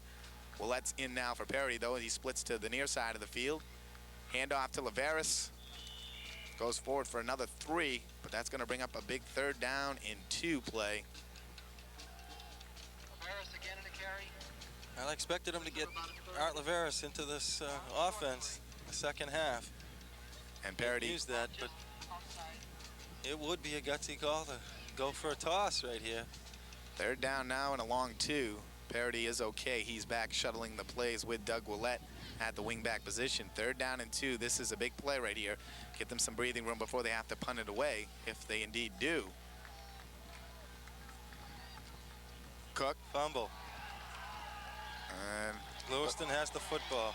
there it is. The blown option play. Cook couldn't decide whether to pull it in or pull it out or leave it in Art Laveras' stomach. And the turnover could be very costly here. Lewiston will take over on the 9-yard line. It'll be 1st down and goal to go, and the Trojan defense will be forced to answer back. Tough to give this Lewiston offense another crack at a 1st and goal. Well, again, on that option play, it looked like the correct call would have been to pull it out of Laveras because he was being met right there, but both of them, you know, grabbing for the ball and Cook a little unsure, and the mix-up cost them. Big turnover in the second half, and that's exactly what happened to Thornton Academy in the first half. Handoff, though, this time is Fuller, and actually it's 16 Letourneau getting the call, and he gets down to about the 3-yard line. They give him a good spot on the football. Just pile drived it right off the right side behind Fuller. Letourneau crashing through. Like I said, first half, Thorn Academy fumbled. Lewiston got the big turnover, came out, but they fumbled right back to Thorn Academy, and not the fumble by Lewiston, but the stop of possession at the 3, and Thornton turns it right back over, though, to Lewiston, and see what they can do with the football. 2nd down now and 3 for the go-ahead touchdown. Pipcorn with the call. The handoff to Letourneau again. He gets stopped just short of the goal line. He should be about 1.5 yards short. It'll bring up 3rd down and a long 1. And Lewiston will get 2 more cracks at this, so it's going to be a big, big stop if the Trojans can come up here. They are just patient enough to just drive at it. And with less than 2 yards to go and that big front of Lewiston, you would expect they can muster enough to drive this one home. Big call for the Trojan defense to rise to the occasion. 3:20 left for 3rd quarter. Handoffs to Fuller. No, Pipcorn keeps it, and he's in for 6. Blue Devils go on top, 14-8. And a nice play by Pipcorn once again. Faked the handoff to Fuller and just got outside behind the blocking and walked his way into the end zone. So Lewiston breaks on top. 14-8 now. Looks like they're going to kick this time, but this is No, how they're did doing it the last year. exact same thing. And Thorn Academy putting all their people out there. They got to put some people on this side, because if he runs again, it's a one-on-one call. He could run left, though. Now they're shifting, and now they're looking to line up the thing. We saw Thorn Academy do this years ago, and Thorn Academy did a similar play against South Portland in that bizarre comeback. Trojans end up losing. The kick is up, and it looks good. So they go on top by 7. And with 3 minutes and 4 seconds left in the 3rd quarter, the Pete's True Value Hardware scoreboard reads: Lewiston 15, Thorn Academy 8. Score, Lewiston 15, Thornton Academy 8.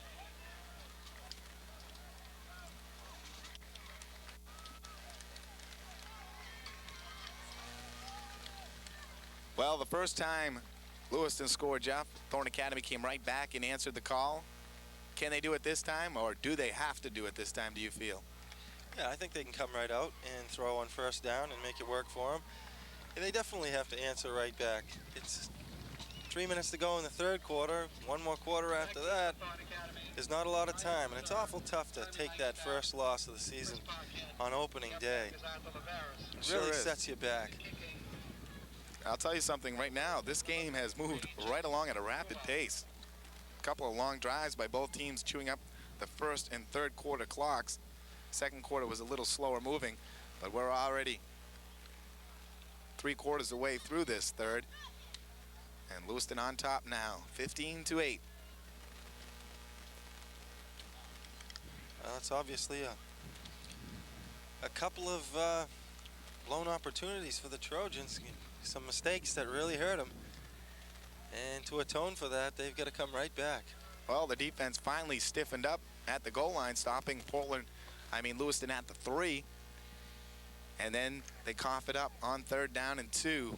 And the second turnover of the game, very costly for the Trojans as Lewiston cashed that in for a quick 7. Rollo set to kick off for the Blue Devils. We'll see if he does that little squeaker to the side. And he kicks it a little longer this time, right at Tommy Langstaff. Langstaff heading to the right side, trying to set up a wall. Cuts in and brought down at the 34-yard line. Langstaff on the return. Tackled by... Number 80, Tim Plord. Well, the announcer said Tim Plord made the tackle, but we know that Tim Plord is injured and out for the season, and Dan Levesque is wearing his jersey now. Tim, a very nice young man up here in the broadcast area with us this afternoon, suffering from chronic mono and out for the season. Unfortunate for him, will be unable to play his senior season, and that's why his jersey is not being used by him and another player getting it and not able to correct it yet in the program. Looks like another timeout on the field. Gymnasium, the Thorn Academy Athletic Boosters will be hosting Langstaff about a 14-yard return on the kickoff.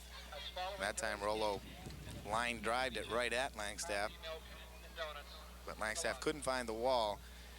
And here it is, the answering drive. See what the Trojans have in store offensively. Well, I would think they want to get them running right away, get that defense turning around and spinning, and probably hit somebody up the sideline, open things up, and then that counter play with Laveras on the inside, or maybe they can get back to their option a little later. I don't know who called the timeout or why the timeout is on the field. We have a long pause right now. And as we said, Biddeford won last night handily over Portland. Sanford did the same to Edward Little. This afternoon, Marshwood playing Massabesic. Interesting to see what Coach Rod Watton will have down in Kittery this year as the defending state champs come back after losing 20 of their 22 starters. But they're big once again, and they do have some talent. And I think they'll be right up there once again. Maybe not do the undefeated season, but should be in playoff contention. They're still big and they are still tough. And they've got the York County tradition of football in the blood. And it should be a great season with Chevrolet being up this year a little bit. Westbrook's a lot better. Deering's better. Sanford looks to have improved their squad from last year's 1-18. First down call. Cook on the option, turns inside, slips, and he's going to be crunched. And they're trying to say a fumble, and they're going to give it to him. I don't believe that was a fumble. The knees were down. He was down. No way. They're arguing right now. That was down. 4 guys. Coach Agresti's trying to run out there right now. There is no way that was a fumble. And they're giving it to Lewiston. He was down well before the fumble, I thought. And this could be the contest right here. Big turnover. And I don't know. I didn't see the ball come loose, and I saw Lewiston digging in there late, trying to go for it. It looked like he was already down or his progress was stopped. He got hit by 4 guys. He turned in and slipped. He lost his footing, didn't get a chance to put his shoulder down, and he got cranked. And I would have thought that his knees were already down before they could have jarred that ball loose, having so many men in on the tackle. We missed it. Coach Agresti not arguing the call as he went out to confer with Matt Cook. And now they're trying to talk about it.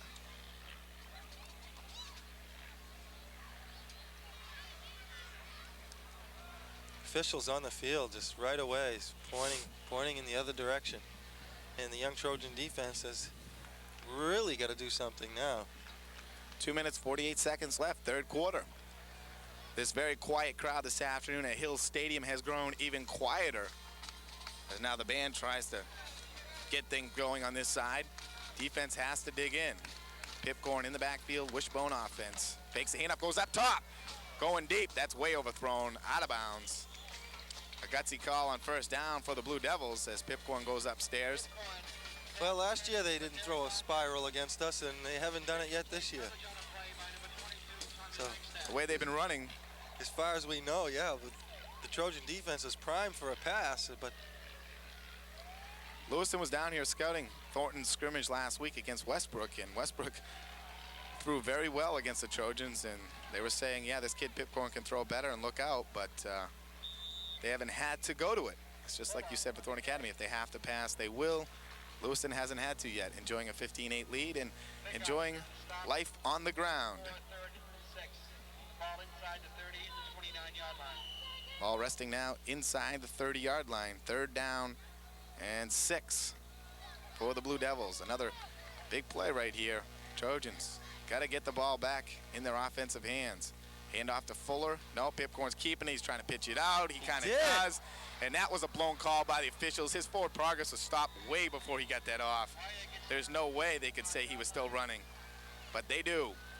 And Thorn Academy has not been the beneficiary of some good calls this afternoon.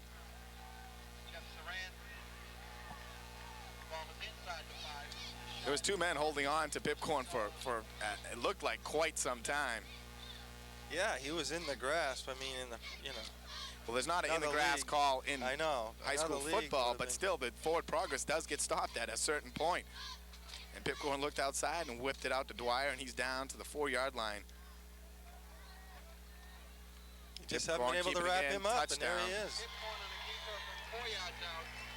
And quickly, bizarrely, everyone in this place is dumbfounded.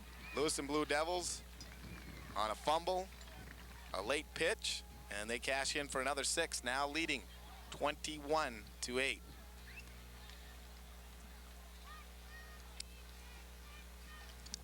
More finagling on their extra point. It seems to be their play this year. And they pass inside. And looks like they're going to get the 2 again over the cross of the plane. They pushed them back once again, but official right there to signal good. And Lewiston taking command late in the 3rd quarter with 2 quick scores. Our Pete's True Value hardware scoreboard now reads Blue Devils 23, Trojans 8. Skip Capone can taste the victory over Thornton right now. He's congratulating his players on the sidelines. He's got a smile. The sun is shining on him. 23-8, Lewiston in command. I'll tell you right now, though, Jeff, this Thorn Academy team under Coach Agresti has had the ability to come back in many, many occasions. We've seen it over and over. And in the past, I would have counted Thornton out right away, but not this team, not this era of Trojan football. Case in point, the playoffs in Lewiston 2 years ago. The Trojans snatched victory from these same Lewiston Blue Devils. And the 1990 version of Jeff Harper and Howard Cosell returns. Mike Babcock, if you remember a guy named Mike Babcock, he was a junior at the time. He opened up that game with a big long run, and it was late in the game, and suddenly the Trojan defense got fired and inspired, and there was no stopping them from them. They went on a 3-game win streak that culminated in the state championship, blowing out Lawrence. It's not going to be easy, but Trojans have to answer back right now in this drive. Rolo, the kickoff, a little boomer to the side. Parity going back on it, catches it, coming right straight ahead and puts a crunch on a Lewiston tackler and gets out to the 36-yard line where the Trojans will take over once again. They've got to go to the airwaves, and Matt Cook has not come out to run the offense. No, he's not answering the bell after that last tackle, and it's going to be Kevin Gobiel, the senior. And now that makes it even that much more difficult for the Trojans going with their 2nd-string quarterback.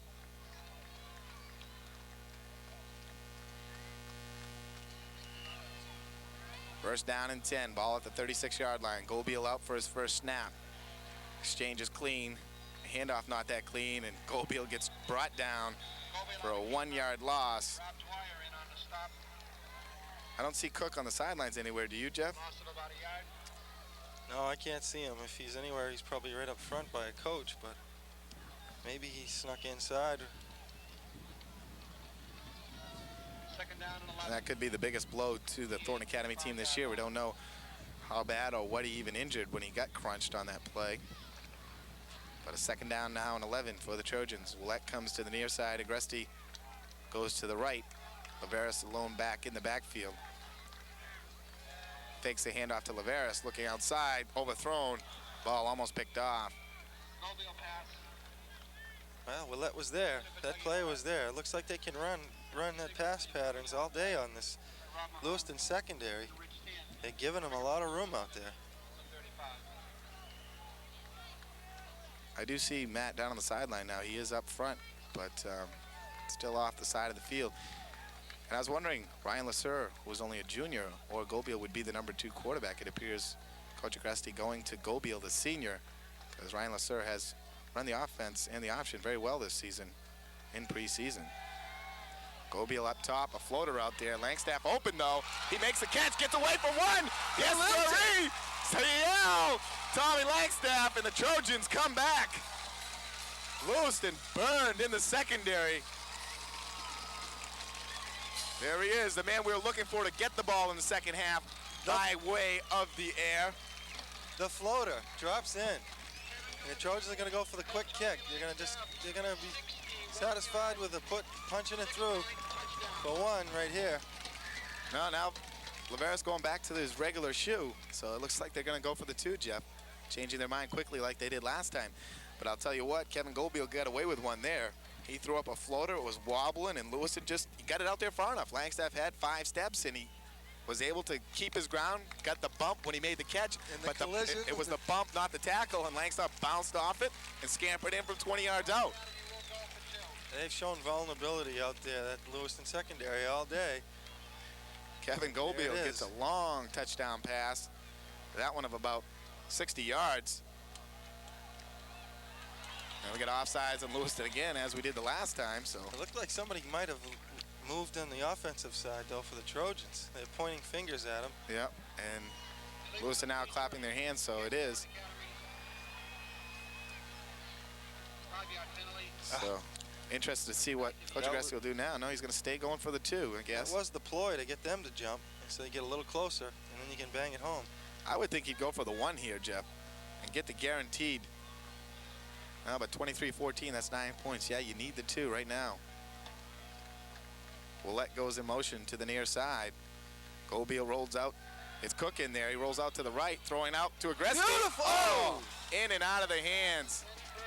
Matt Cook back in the lineup, just off the fingertips of Craig Agresti, and this puts a big damper on this series right now, because now the Trojans, although they've come back, still trail by 9, and that means 2 scores before they can overtake the Blue Devils. With 49 seconds left in the 3rd quarter, Pete's True Value Hardware scoreboard reads, Lewiston Blue Devils 23, Thorn Academy Golden Trojans 14. We're back after this.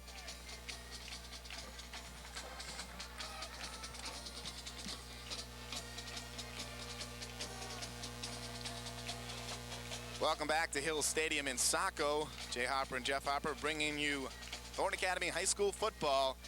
A great comeback and a great pass play. We won't say pass. That looked good. Did that look good? That rollout, jeez. That for the extra point. And then just out of the hands of Craig Agresti on the side there. And that's a big 2-point conversion. We'll say a couple of big 2 points. Lewiston got the beneficiary of 2 close calls at the goal line to get their 2 2-point conversions that they converted.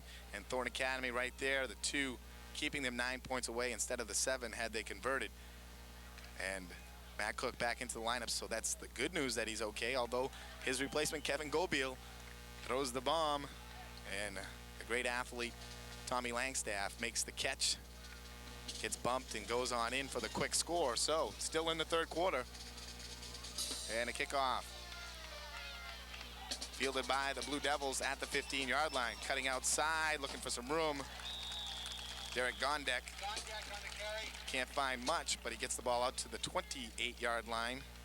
And it'll be 1st down and 10 for Lewiston. Thorn Academy's defense now has to come alive. That's right. If you're a Trojan fan right now, you're looking for a hero on defense. You're looking for somebody that can step right up and take this game into their own hands and somehow force something, a turnover, a big stop, a key play that gets the ball back in the offensive hands of the Trojans.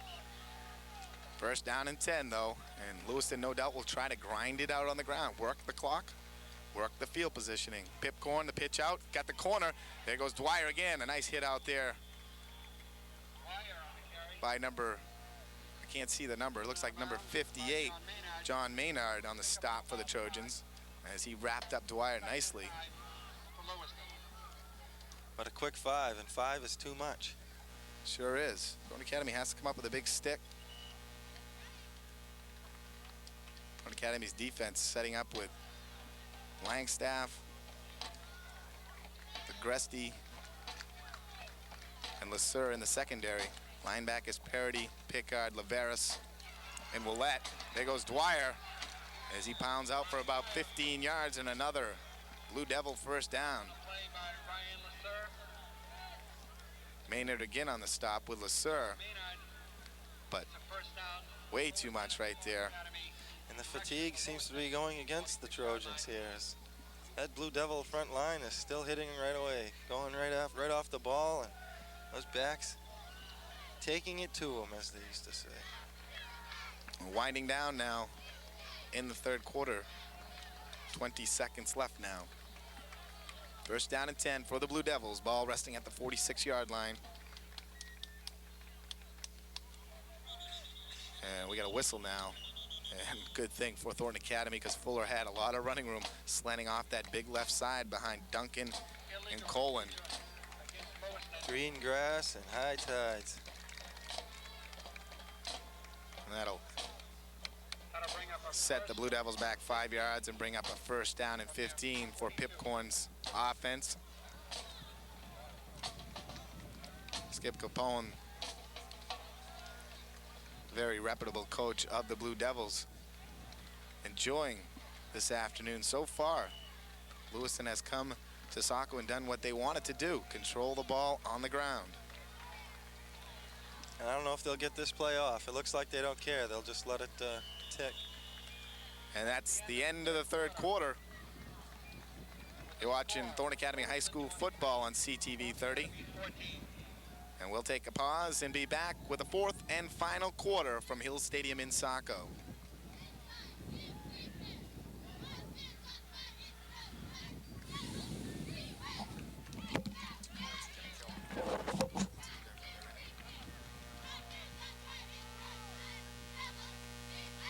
Especially if they don't get the ball back right away. They can make that guy punt again.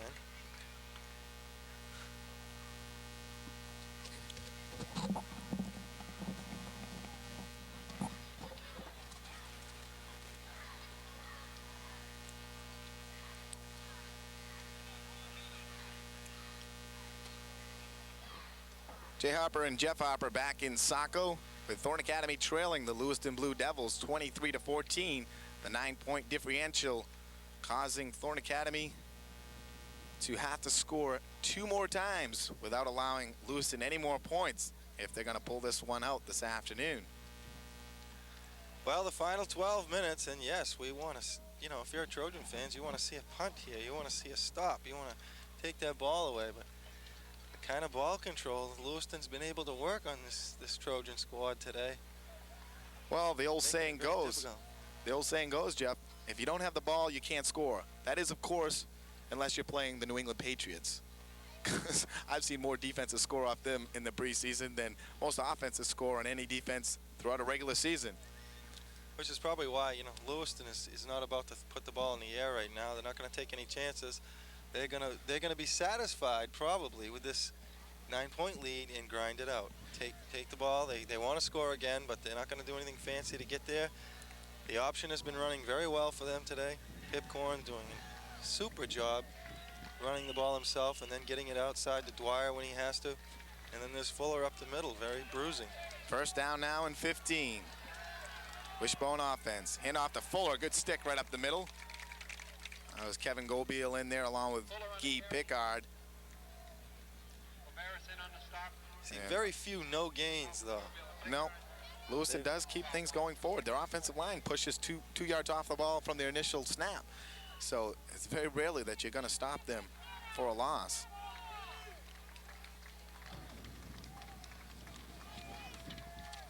Second down now, though, in 14. They just give him 2 or 3 each time, they could be all right. But breaking out of there is Laterno or Lewiston, and he gets about 10 or 11 on the play, and that'll get them very close to first down, bring up a 3rd down and 2. Correction, that was Lasser. Brings up a 3rd down. Rob Dwyer, a bruising back out of that backfield. Short 4. 3rd and 4. This is a punting territory, so if they can stop them here, I would expect they'd try to run that option right. It's 3rd down and actually just a long 3, a little less than 4. Hand off to the deep man Dwyer. He's got a hole. Look out. Agresti holds on to bring him down along with Lasser, but a big hole on that left side. Lewiston line just really pounding. And clock moves, so do the chains. Lewiston Blue Devils controlling the ball and controlling the clock. Trojan side of the field, the fans not having much to get too excited about right now. Looking for a big stick, and they get it. Big stop in the backfield that time. Toussaint in there, Sean Toussaint along with Guy Pickard. And they'll bring up 2nd down and 10 now. It's got to come soon. Trojans need to get the ball 2 more times.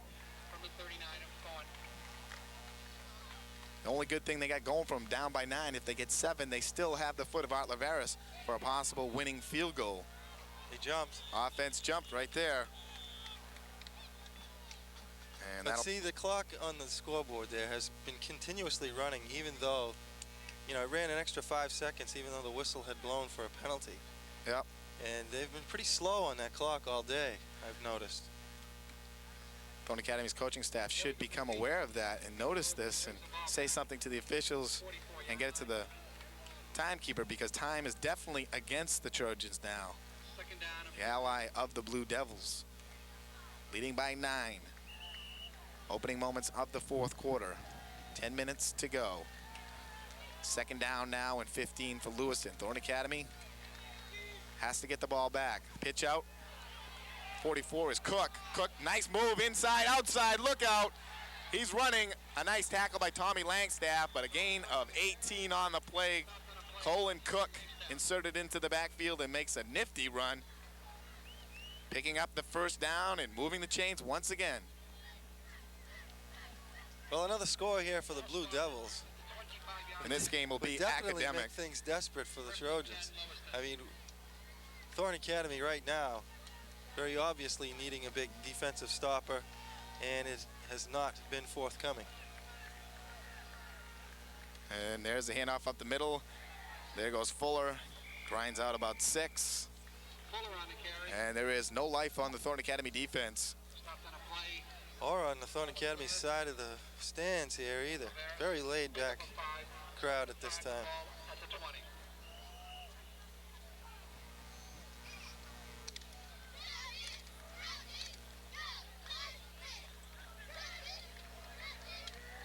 Second down now and 5. Everybody on that right side of the offensive line fired off the ball. My guess is a motion penalty against Lewiston.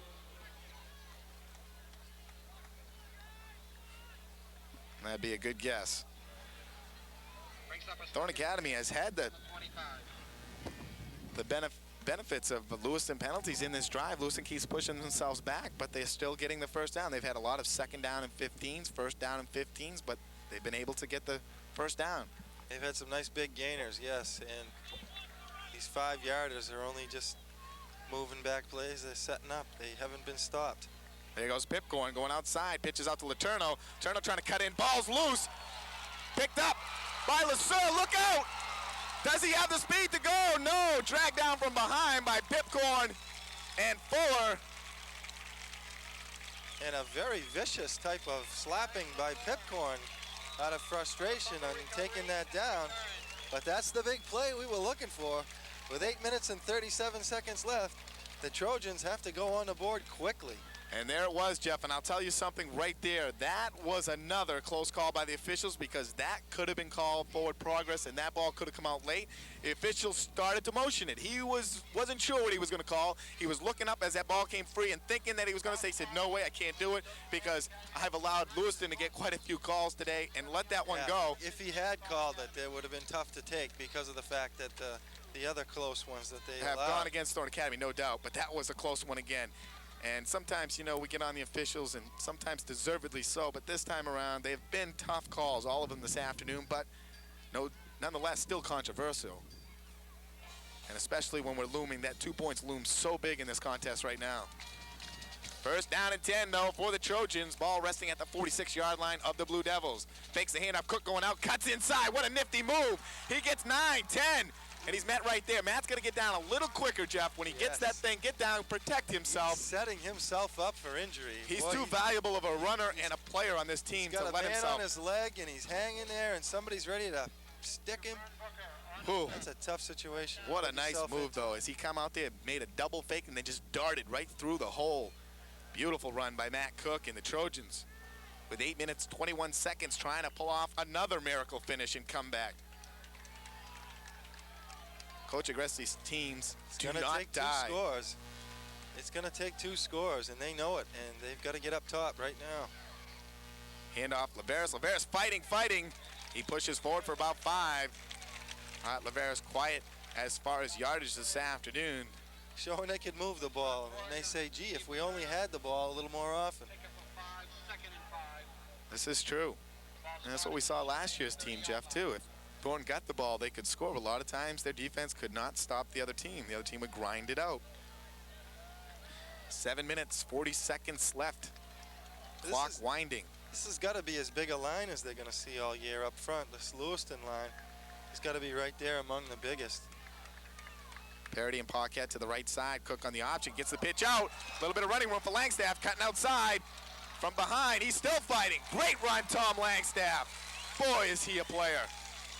Showing a lot of fight as Rob Dwyer had him by the collar from behind, and he wasn't giving up. He gets the first down at the 20-yard line. Pipcorn collared him, and he fought off that, and then it was Dwyer coming in and pounded him again, but he fought off Dwyer, too. 2 of Lewiston's best athletes outdone by another great one for TA. Langstaff picking up the first down. Ball just inside the 20-yard line. Clock still a factor. 7 minutes, 15 seconds left in this one. Thornton Academy coming back from 9 now. I formation in the backfield. Handoff Laveras. He's got a hole. Look out. He's in 6. No doubt. You're not stopping him. No defensive backs. Not a pair of them are going to stop him when the goal line's behind him. That kid can smell it. He got through there. There was 2 back there. Cut back to the left. And Art Laveras gets another 6 today. So he's accounting for 14 of the Trojans' 18 points so far. I was waiting for that quick opener there for him today. And there it was. Just had so few opportunities on offense. Now this extra point looms very large, Jeff, and I'll tell you for a couple of reasons. Cut this thing to 2, and then you still got the leg of Art Laveras to kick you a field goal, possibly to win this one by 1. Exactly. And so they've got to get either 1 or 2.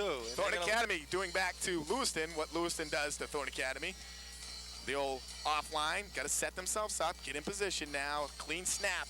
Cook, holder, snaps down, kick is up. And good. It's good. And Laveras gets popped, knocked down. No flag. You can't run into the kicker on an extra point either. With 7 minutes and 5 seconds left, we've set up another amazing finish for Thornton Academy High School football. Our Pete's True Value Hardware scoreboard reads Lewiston 23, Thornton Academy 21. We're back right after this.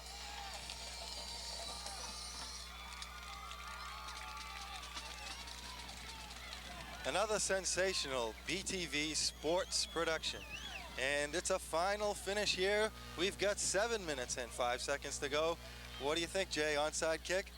I think it's too early to do that, Jeff. And And, you know, you'd love to see it because Lewiston has had the ability to move the ball, but right now you got to boom it away and have your defense come up and come alive. It's time now. There's no way you can't answer the call. When your offense does this for you, how can you not answer the call when your offense can do this for you?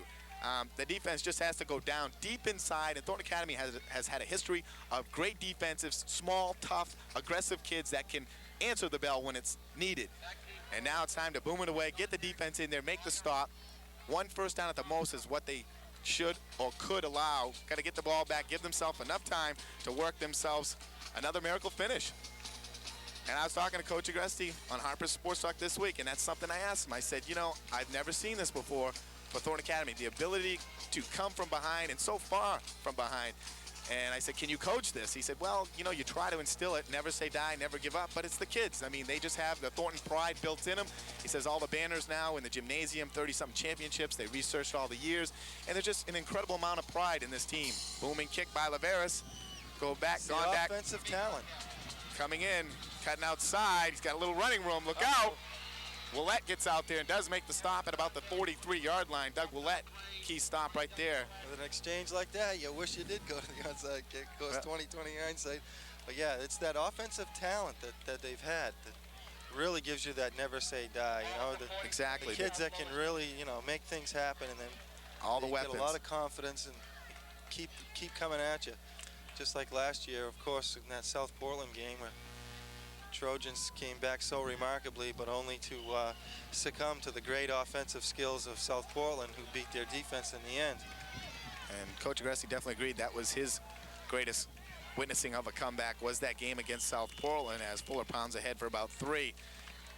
And he said, you know, it would have been the greatest in high school history had they held on and won.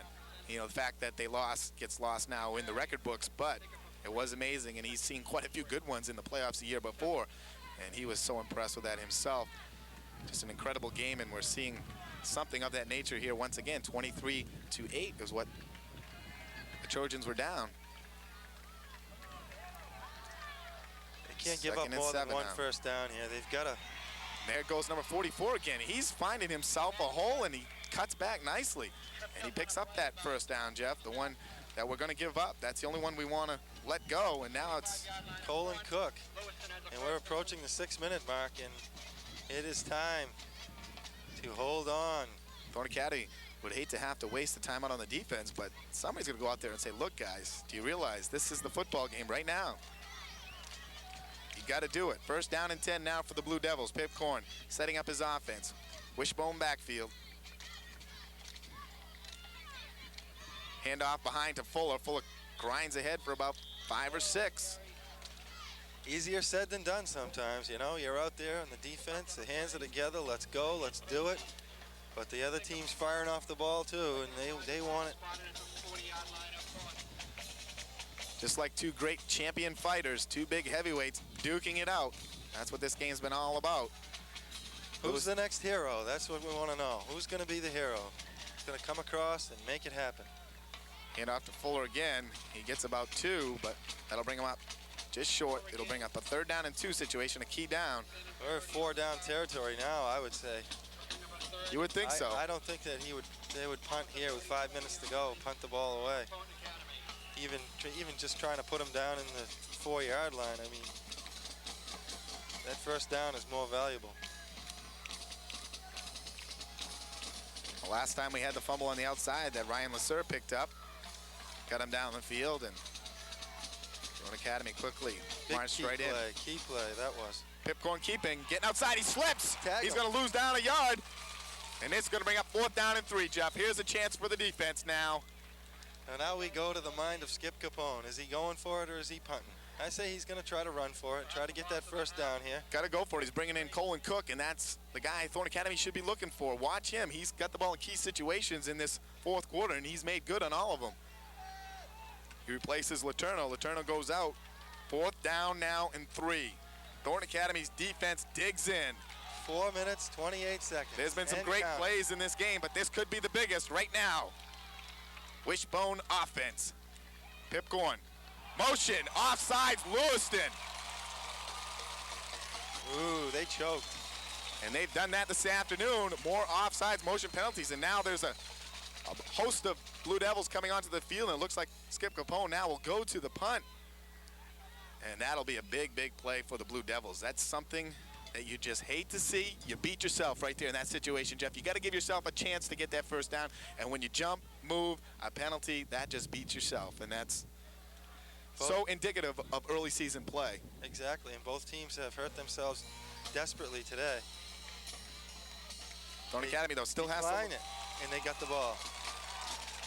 Wow. They had to play good then. They must have said that was a late jump or something. How could they do that? They must have had Stranger things have happened today. I don't know, really. I don't know what that call is. They're saying that the play must have got run off somehow and the jump was late. Or is this a new rule on 4th down? You can decline it and get the ball? I don't know. We'll look into that one, and there's going to be a little debate here before we get going. But 4-17, Trojan offense looking like they've got the ball. Well, they've had a couple of tough ones go against them, and now they're maybe benefiting from some calls coming back. But I'll tell you, I don't know what that was all about. An offside, usually you get the 5 yards. Man, see, they're saying motion. They're declining it, offside, declining it, and they're giving Thornton the ball. The indication was well, wait. that play counted. Play counted. That's the only thing it could be. Signal is first down, Thornton at the 41.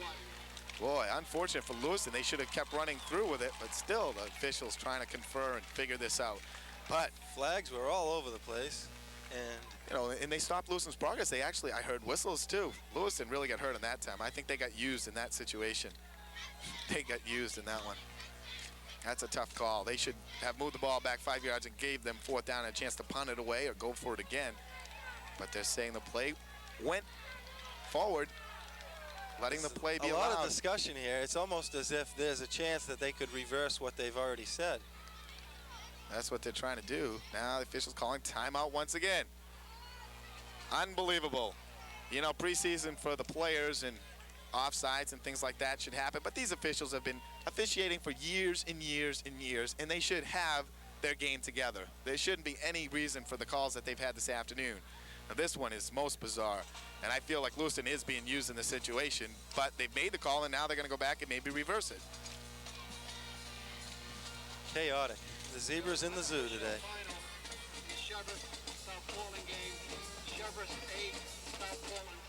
Wow, big game right there. Chever's knocking off South Portland 8-6, so maybe the Stags are for real. Preseason did not play up to their... Well, South Portland had some talented people coming back, so you would expect that, yes, maybe Chevers has some defense. But where was, you know, all that offense? Is South Portland? Well, that's defense, too. It's another defensive year for those two squads, maybe. Chevers was picked to be really tough this year and picked high, of course, with Whipple and Olsen. But in preseason, they got beat up by just about everybody. And I was starting to think maybe they've been touted too highly and they're not as good as people think. But when they come out and knock off South Portland, usually Chevers starts slow and they knock off South Portland first game of the season. They're for real. And they're going to let that one stick after a long discussion. So, Thorn Academy, chance to do it. 4 minutes, 17 seconds left. Matt Cook back in the offense once again. He sets up with Agresti to the right. Parity wide left. I formation in the backfield. Fakes the handoff to Laveras coming out on the option. He's going to cut inside. He makes a nice move. Dragged down from behind by Dwyer. Pickup of 7, though. A chance for greatness for the Trojans. They could theoretically eat up this clock and score the winning touchdown. Well, that's what we thought last year. They scored maybe a little too soon against South Portland, maybe, and most likely Coach Agresti is feeling that, thinking that, saying, okay, let's not go right at it too quick. Let's use up as much clock as we can. Get the first downs, yes. And like we said, but you got to take it when it comes. A field goal will do it, too. That would set up a lot of drama. Cook again on the handoff. Fakes inside, whirls away, still going forward. He's going to have enough for the first down. Matt Cook coming back strong after he got popped on an earlier play in the third quarter. When he went on the option, 4 guys just crunched him, had to come out of series. Kevin Gobiel inserted into the offense, threw up a floater, but it was good enough for a 60-yard touchdown pass to Tommy Langstaff. In the future, after the Trojans view these films, I would say that they have got to think along the lines of having somebody ready to pick somebody off in that traffic that's coming in his direction. When he makes that cut, he is being set up for a major hit in there. That's a first down. Very close. And then now they move the chain. It's by about 4 inches. And that'll be a first down now. Ball just inside Lewiston territory on the 49-yard line. And 3 minutes and 18 seconds left. This is a BTV Sports production and a CTV 30 presentation. I don't know why I say it like that, because they asked me to, but I am Jay Harper, along with Jeff Harper, bringing you today's action at Hill Stadium in Saco. A very exciting finish in this one. There goes Laveras. He's got some room up the middle, pounds forward over Pipcorn. A gain of about 14 on the play. Trojans down to the Blue Devils' 34-yard line. Are we finally seeing that fatigue that we were looking for out of this squad? We thought they'd get tired, and now it looks like the Trojan offense is just moving on this Lewiston defense with ease. There is Art Laveras as he starts to grind out some yards. First down and 10. Trojans trying to make another fantastic comeback. Cook on the option. He's got room outside. Get down, Matt. Still turning, fighting. He'll have another first down. Watch out for the injury. Slow on that whistle down there when the people are strung out like that. What a great run by Matt Cook, but when he gets his 12, he's got to get down. I mean, you don't. When he's got the first down, yeah, and he sees his action, get down. Because he's getting slowed down and he's standing up, and he's so open for someone to just come in and stick him so hard. I'm just really worried about that. I don't like to see my quarterbacks on any team be wimps, but you got to get down and protect yourself a little bit. Run hard through the middle, but then once you get out there, someone stood you up. Right, you got to take the hit on the shoulder, not on the legs and being stood up like that. First down and 10 on the 21-yard line. Hand off Laveras up the middle. All right, fighting forward. He'll get about 2. 2 minutes, 38 seconds left. Trojans. Colin and Duncan right there all over Laveras. The Trojans can afford now to just grind it out on the offense. Just keep getting the first downs. And Thorn Academy, just unbelievable what they do late in football games and what we've been able to see them come back from. A lot of poise here, and this is really key here. They've got to keep coming up with some big plays. Trojans send Willette to the near side. He's wide right. Agresti to the short side of the field to the left. Laveras fakes a handoff. Cook on the option. Gonna keep it, and he gets stuck right there. He slowed up to make a cut, and coming up was Pipcorn. Opposing quarterbacks meeting each other, and that's a big play for Pipcorn. That's gonna bring up a big third down situation, Jeff, and I'm telling you, by your estimations, do you think we are in Art Laveras' field goal range? Because if the Trojans don't get the first down here, it's gonna be a big call for Coach Agresti. Does he go for the first down or the winning field goal? The wind is not favorable kicking where he is kicking it that way. We have a cross breeze that big play. Agresti comes to the near side. Parity goes wide left. It'd be a 37-yarder. Paquette is on the left side, tight end. Look for number 88. He fakes, drops back. He's looking into the end zone. There's Agresti. No! Fighting away. I think Lewiston's got it. It's a fight for the football. Touchback. Lewiston's got it. What a great play by Gondak. What? Agresti came up with it. A great play by Gondak. That's just a great play. Just underthrown because Agresti was there, but Gondak got up one hand, pulled it down, and Agresti wrestled with him. And there's only 1 minute and 3 seconds left, and we'll never know if Art Laveras' foot would have been in range.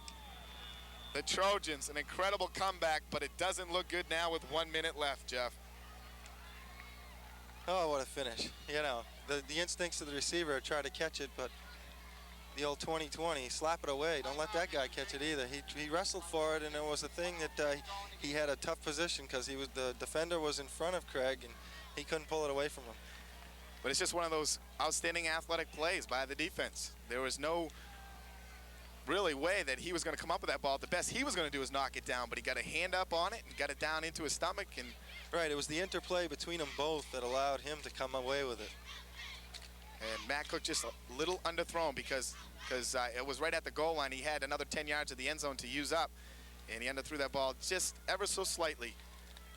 And now with a minute left, this one appears to be academic. Another amazing comeback, just falling up short. The would-haves, the could-haves, yes, I know. The sad, sad outcomes of early season loss. You would have loved to see the ball go incomplete and then the decision time, whether you would have went for the field goal from 20 yards out. Well, actually, they were on, what, about the 19? No, actually a little shorter than that, I think. I can't remember where the initial spot of the ball was. Incredible comeback. It's amazing to see that they could come up with that here in the opener and come right back and never say die. The turn of events, but I don't know how they can get the football back now. Fuller just grinds ahead for a couple. Timeout, Thorn Academy. Timeout taken. 23-21. Pickup of about And that 2 points, Jeff? 2. That's the difference in the ball game right now. Yes, and we'll be looking at that one over again when it comes on tomorrow morning. We'll be checking to see, will we get that plane? From this angle, we might not have it as clear as what we'd really need to make a decision.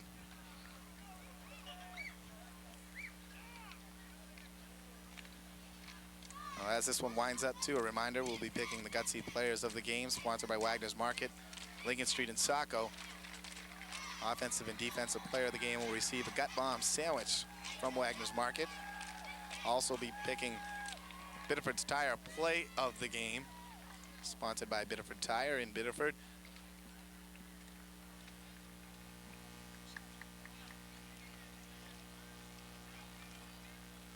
So many big plays in this one. I don't know how you're going to pick a play of the game.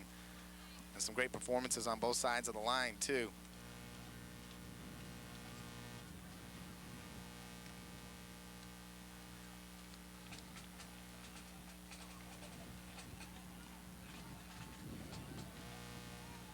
Thorn Academy regrouping on the timeout. Defensive coach Morin was out there talking to his group. Second down now and 9 for the Blue Devils, but basically all they got to do is grind out the clock. I don't know how many timeouts Thornton has, if they have 1 more or 2 more remaining.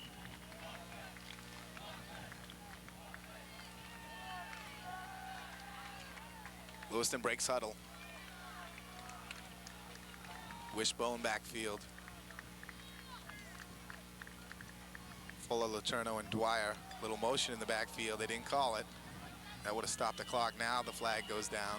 Late call, but it was there. Fuller jumped. Fuller on the carry. Laveras. Slow moving flag. There's a flag in the play. Motion against Lewiston. Refuse it. And the clock should remain stop on the penalty.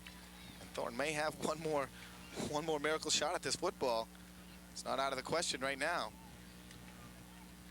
That'll bring up a 3rd down now. 3rd down and about 8.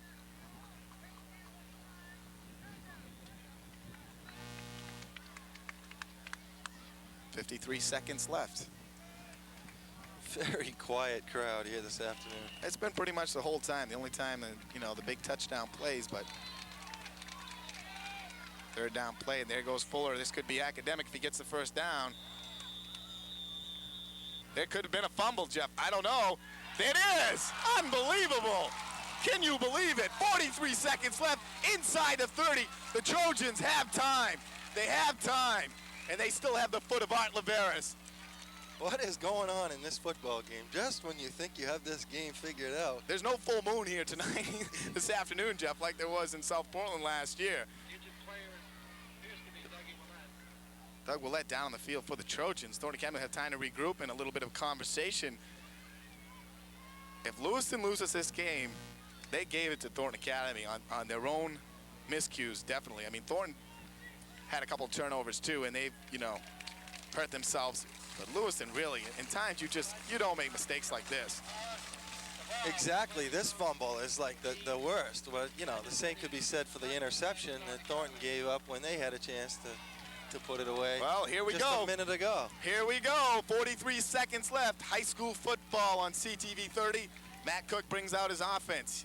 He's got Craig Agresti wide right, Parity to the left. I formation in the backfield with Laveras and Langstaff. Cook over center, Shabbat. Fakes the handoff, goes out in the option. He's going to keep it. Winds inside. I don't know about that call. He gets about 4 clock moving, 30 seconds left. There's a timeout on the field, so evidently they do. Now, you don't know if they have 1, 2 left or how many they left. That's the big key now, is how many times. If they have 1 left, they're still in good shape, Jeff, because we know that's their second. We don't know if they used 1 prior. We saw 2 right here in this last sequence. If they have the 1 left, they can still work the ball and get a timeout to set up the field goal unit, because don't rule that possibility out whatsoever. 3 will win this game, and Art Laveras can kick the ball. As you said earlier, Jeff, the wind does not favor it. It's blowing into the face of Thorn Academy. But this one, it's a steady breeze right now, but he does kick low. He kicks low and hard, and that can kind of nullify a lot of wind. Right now at the 25-yard line, 7 yards back, that's a 42-yard field goal. Of course, we saw the amazing foot last year. How far was that one last year? Was it the Sanford? Robitelli kicked one? Yeah, kicked a, what is a 52-yarder against Thorn Academy? I think it was 52, yeah.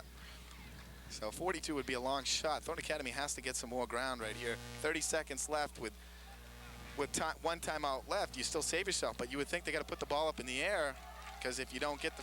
Got to be having conniptions on the Lewiston side right now, with Thorn Academy getting another chance at a touchdown here. Put the ball up, and incomplete pass stops the clock. Here he goes, Langstaff in motion. Look for Tommy Langstaff, looking back the other way though, over the middle, Paquette! No, ball knocked down. And just up in the air a little bit.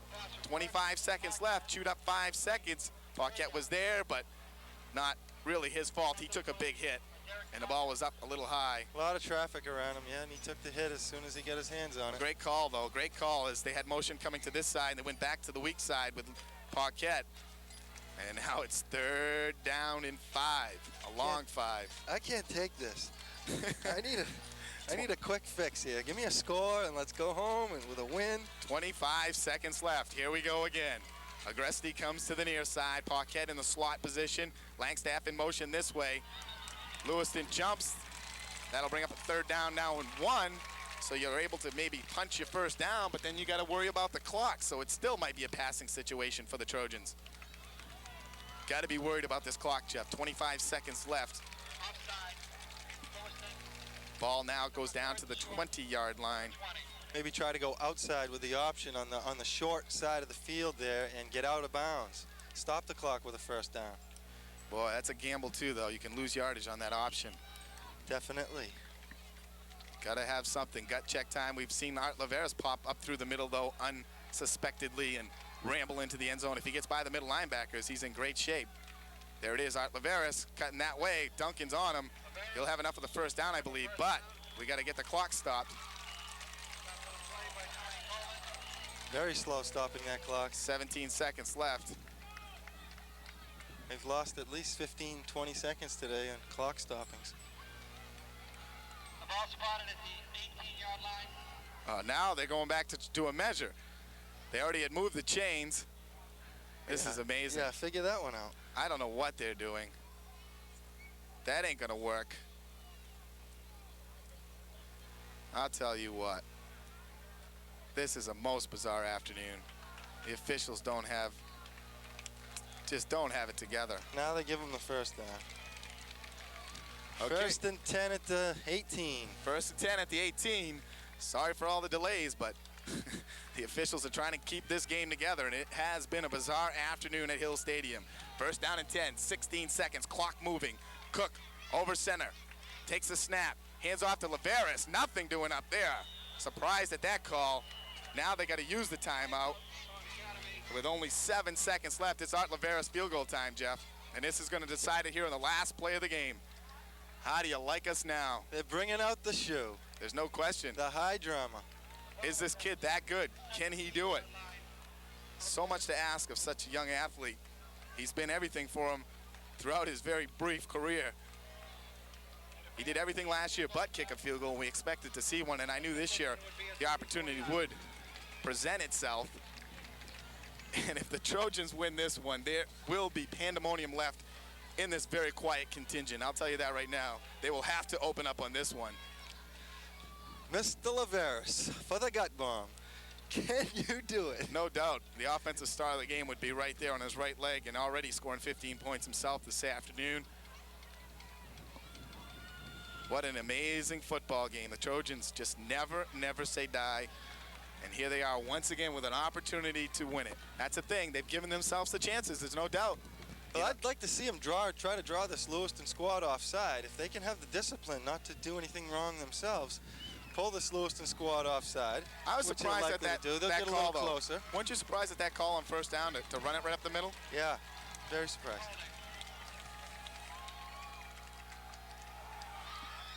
It's good! Unbelievable! With 2 seconds on the clock!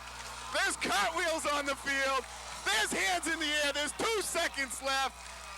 Unbelievable. That thing, Jeff, if it made it over by a yard, it made it over. That was about a 35-yard field goal, I believe, for official record keepers. And the Lewiston Blue Devils. Laveras, and thing just drifted, and we all were just silent for so long because it looked like it might be wide left, and then if it made it, it looked like it was just going to, and it got over by. Just dropped it. And I just saw the official down the field motion to the other official. He put his hands out by 1.5 feet. That's how much it made it. Unbelievable. Thornton Academy now leads 24-23. And if this isn't the start of a dream season, I don't know what is. Coach Agresti and his teams, how they've done it over the last 5 years is amazing. He's entering his 6th season.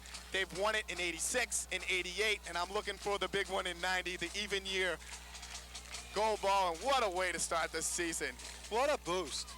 It's just incredible that these kids can hold it together and come back like that, and the poise of Art Laveras to kick that game-winning field goal without He drilled it low, Jeff, just like you said you had to. He got it low and hard and punched it through. That kid is amazing, yes. He is the offensive gutsy player of the game. There's no need to wait on that one.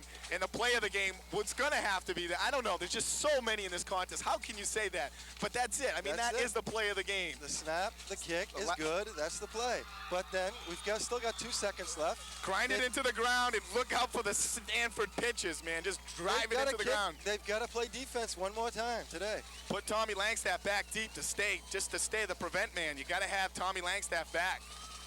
He's your heart and soul of the defense. Langstaff staying right on the line of scrimmage, Jeff. You see him right back there. He's the prevent man. He's the man you need. There he goes, looking for the pitch. He got the pitch out. Looking to pitch again. Here we go, Stanford. No, sir, this one's over. Thornton Academy, 24. Lewiston Blue Devils, 23. We are 1-0. What a great afternoon of football, Jeff. Well, as it turns out, a fine effort by both clubs, staying right into the bitter end. You got to hand it to the Trojans for coming back. You got to feel bad for the Blue Devils because they gave it away again. They sure did. They played a great football game, but when it came down, at times you just don't make mistakes. They did. They had that big offsides call that got Thornton the football on the drive before, and then they had the fumble, 3rd down. They tried for a first down. Exactly. They tried for a first down. Tried they for got too a little much. sloppy, and bingo. The Trojans, they gave them another chance. People, I don't know. We're going to take a pause here, but it's just too amazing to even believe that this just happened and we witnessed it. Thorn Academy looked like they had a chance to win it. Then they threw the interception with a minute left. And then how they got the ball back with 43 seconds left and get in for a 35-yard field goal by Art Laveras.